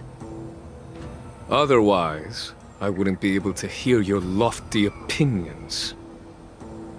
The public trial you seek with the 6 charioteers is inevitable. In addition, I'll write to the Sage Queller of the Feng Hu. With her hatred for evil, I'm sure she will make a just decision. If it's her, she will earn the respect and assent of all the Vidyadhara on the Luofu. In terms of martial prowess, you indeed have the upper hand. But if you're under the impression that this advantage can be used to settle the score with us Preceptors, that's quite an overestimation. Given the Vidyadhara's foundation within the Alliance, do you really think you can do anything to us? As I mentioned, I'll take all the blame and become the scapegoat. With the secrets I possess, the interrogation alone will take an eternity. And in the end, through various exchanges of interest, I am certain to survive. You understand this better than anyone, as it's the very art of trade-offs you love to wield. Lastly, a word of caution to you. I heard that Hule has escaped from prison and is headed directly for the Sky Splitter. The bloodshed at the war dance is bound to be gruesome. Perhaps, even before my trial, your impeachment will have you in dire straits first.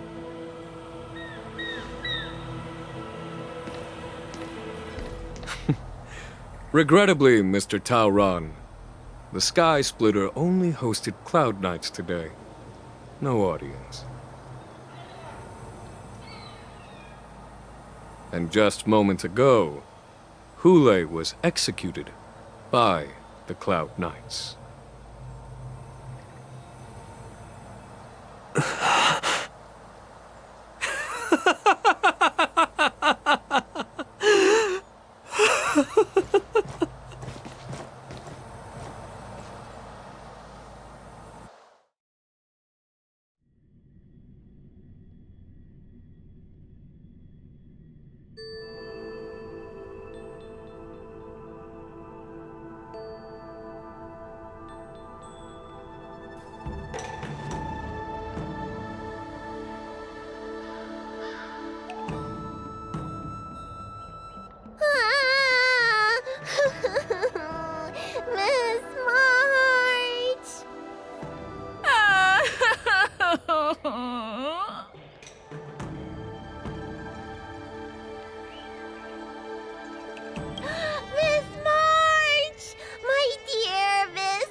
only in the bathroom for a little bit, and you've already arranged my death? Hey, can't you play some normal games with Dragon Lady?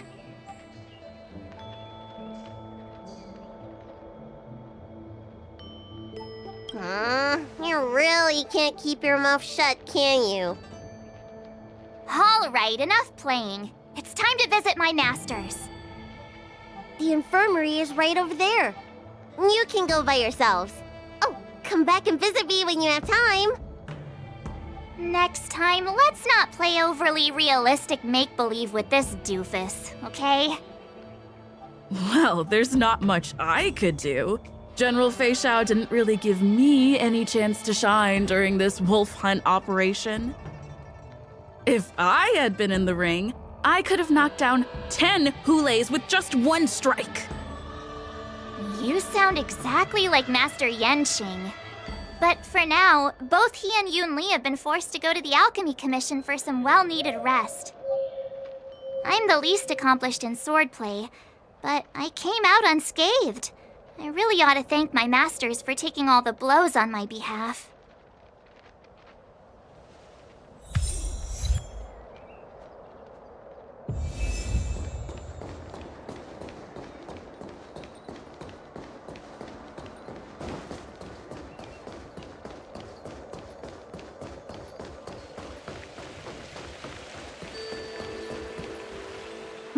Look who's here. The beloved Trailblazer and the charming March 7th. You came to the Alchemy Commission today. Oh, I get it. You are here with March to visit her masters, aren't you? Exactly. How are my masters doing at the moment? Unfortunately, only one master is here. I'm doing fine.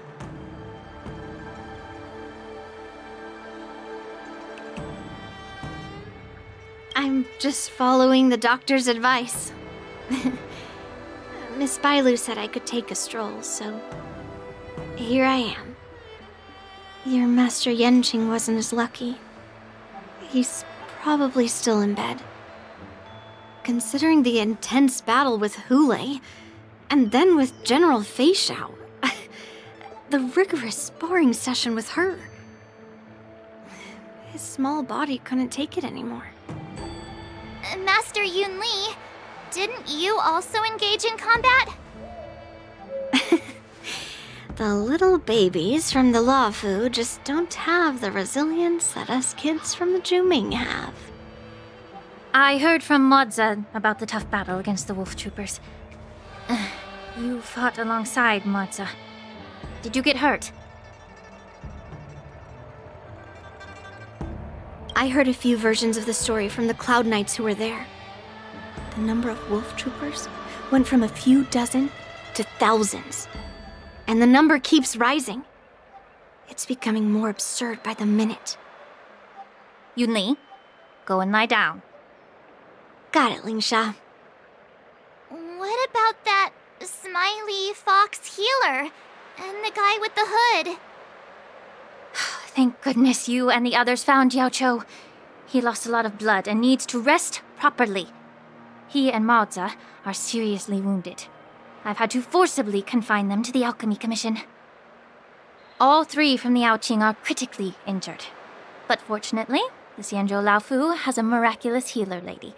It's a silver lining in this misfortune.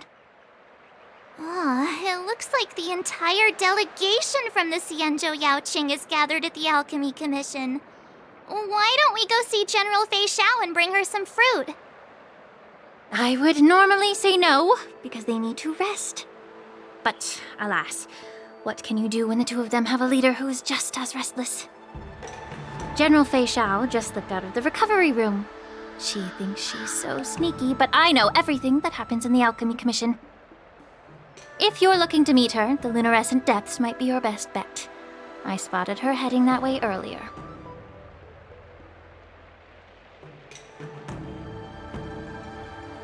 The sound of those footsteps. They must belong to General Fei Xiao. Out and about, despite the doctor's orders. What a coincidence. Someone else who refuses to listen to the doctor's orders. Well, being a doctor myself, I don't think my knowledge of my own body is inferior to the Dragon Lady's. The healer does not heal himself. Don't try to act tough in front of me. I'm sorry, Xianzhou. I didn't expect you to use poison that way. What a miscalculation. If only I'd found you sooner. If only I hadn't sent you to the shackling prison. The way you're speaking, is this really the Fei Xiao I know? Or could it be a Borisin assassin, imitating your voice to take my life?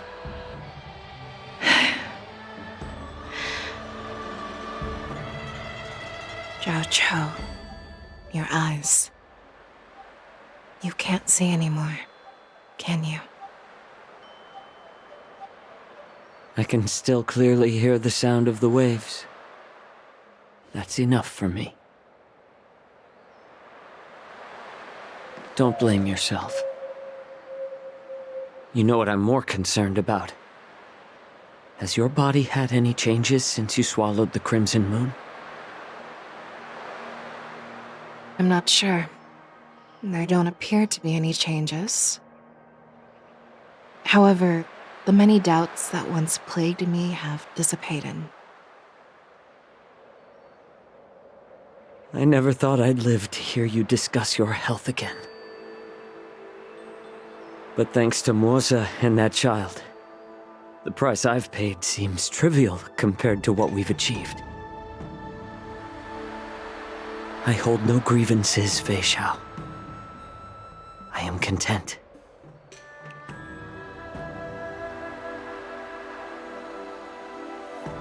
I don't know how to offer words of comfort, nor do I know much about curing others' ailments. I am just a warrior, so my pledge to you is simple. An eye for an eye. So you were here too. In this vast universe, there's bound to be someone who can heal your eyes. I'll find them. But until then... The threat behind all this chaos needs to be dealt with. You must already have some ideas. Let them out. The resurgence of the Sanctus Medicus and the gathering of the Borisin are merely distractions orchestrated by an unseen force, meant to divide the Alliance's attention. Unfortunately, they picked the wrong fight this time. Once we return to the Yaoqing, I'll personally lead the Verdant Knights into battle. I vow to take down a Lord Ravager and teach the Ruined Legion the true meaning of the hunt.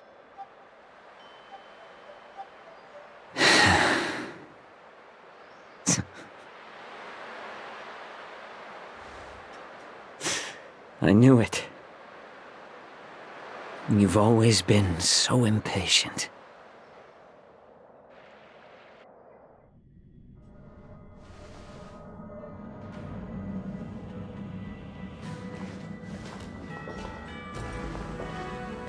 I apologize for my tardiness once again. The Alchemy Commission detained me for some time for a health examination. They released me only after ensuring I was in good condition. Oh, General, seeing you safe and sound puts our minds at ease. Hulei's escape caused significant upheaval and forced the war dance to be put on hold. A truly unforeseen disaster. Fortunately, the younger generation showed their valor. They bravely tackled the crisis, putting an end to the disaster and providing a glimmer of hope in a dire situation. Before Master Diviner Fu Xuan's departure for the Yutre, I consulted with her about the war dance. She left a note stating, "The hexagram oscillates between thunder and heaven, a sign of great power," assuring us that we would successfully navigate any challenges. She advised me to trust the younger generation's abilities and let them lead. Her predictions, it appears, have come true. It's just... the Xianzhou Luofu's long-standing duty of keeping Hulei imprisoned ended with his death on the Sky Splitter. This event is likely to bring much criticism from the Alliance's upper ranks. However, Hulei's demise might actually be a blessing in disguise. Broadcasting this news could derail the Borison's resurgence and quash the ambitions of those who wish to take advantage of his return. Hand over Hulei's remains to the Xianzhou Yaoqing, and I'll handle the explanations to the Alliance. But what about the war dance? While the wolf hunt mission was a success, the events on the Sky Splitter remain a secret. However, the news of the Borison's attacks on the streets will spread like wildfire. The war dance was interrupted, so it must be reconvened. As for the people who witnessed the attacks, beyond placating them, we also need to show them the Xianzhou Cloud Knight's fearless dedication. On the war dance's opening day, Rogue Borison attempted to stir up panic, but was swiftly neutralized by the Merlin's Claw and the Cloud Knights. A genuine tale of heroism that will captivate and calm the public. As Elder Huayan suggests, the Luofu will do its best to heal the wounded and compensate those who were affected. We aim to reopen the war dance in the coming weeks. This settles the immediate concerns on the Luofu, but my thoughts linger on the orchestrator behind these events. From the onset of the Ambrosial Arbor crisis, the Xianzhou Luofu has experienced numerous disturbances, directly linked to the Lord Ravager Fantilia. Her attempt to infiltrate the Xianzhou with the Borison and sway the Luofu preceptors to join the Sanctus Medicus's insurrection was unsuccessful. But I have a feeling that she is indifferent to the success of her plans. Rather than outright victory, Fantilia's motives seem to lie in breeding discord and chaos among allies. Should the Alliance fail to mend these rifts, it risks disintegrating into a pile of sand. The goal of the Xianzhou Alliance has not changed for thousands of years. Perhaps we should point the weapon in our hand toward this new adversary. I plan to bring this matter before the Marshal following the war dance. With Elder Huayan's insight, one wonders how the Marshal will react. It's clear we're engaged in a game of chess not seen in thousands of Amber eras. A game where even the strategists become pawns in battle, where the stakes are as high as the fates of countless stars in the sky. Predicting the Marshal's decision is beyond me, yet she's well aware of our concerns. She has tasked General Yao Guang with performing extrapolations day and night to gauge the situation comprehensively. We gathered today not just to tackle the Luofu's predicaments, but also to address a matter requiring our collective presence. Yao Guang has sent a message from the Xianzhou Yuchui, informing us that she wishes to share the results of recent calculations she made within the Matrix. Xing Yuin, I'd like to borrow the seat of Divine Foresight's chessboard for this purpose.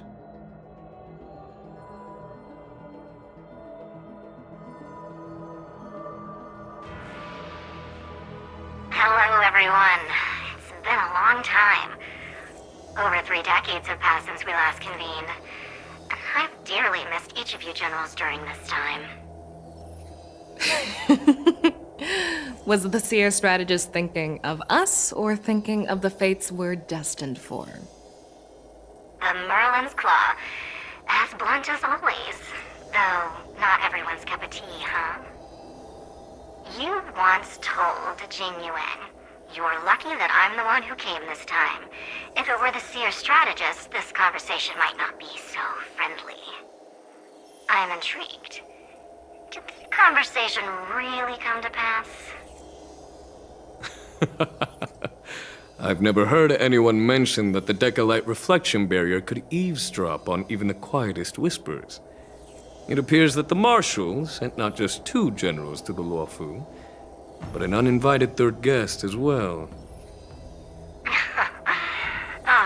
People have been saying that Mr. Jing Yuan's intellect shines as brightly as the seer strategists.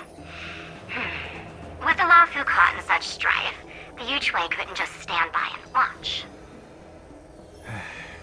Seer strategist, our time with the Yellow Bell is limited. Let's get straight to the point. Alright. Thanks to Mr. Jing Yuan, the interrogation of the 2 prisoners on the Yuchue has concluded. Mr. Jing Yuan's speculations were correct. Of the crimes they confessed to, planting a Stellaron on the Luofu was a complete fabrication meant to mislead. Their real aim was to secure a meeting with the Marshal to present their Godslayer protocol, a strategy they firmly believe in. And what was this grand strategy proposed by Jing Liu and that traveler? The narrative they painted was vast and difficult to put into words. It all revolves around the coffin of the blonde traveler. To be precise, it's the remnants of the propagation. The remains of the Swarm Author? More accurately, it's a fragment of the Divine Body. In the future they depicted, this fragment serves as the final nail, sealing the fate of the Plague's author and securing its doom. Before reaching that point, battling the gods necessitates a larger alliance. Hence, they sought out an ally for the Xianzhou. I assume you've all heard of the famed Genius Society member number 81, Ron Mei, haven't you? The Eye of the Yuchue has just seen this uninvited guest arrive on the Xianzhou Luofu. 3, 2, 1. Right on time. Now, as for the best way to receive our distinguished guest, I'll leave that in your capable hands. Do you remember your name? My name is Tingyun. I serve as an ambassador of the Whistling Flames Merchant Guild on the Xianzhou Luofu.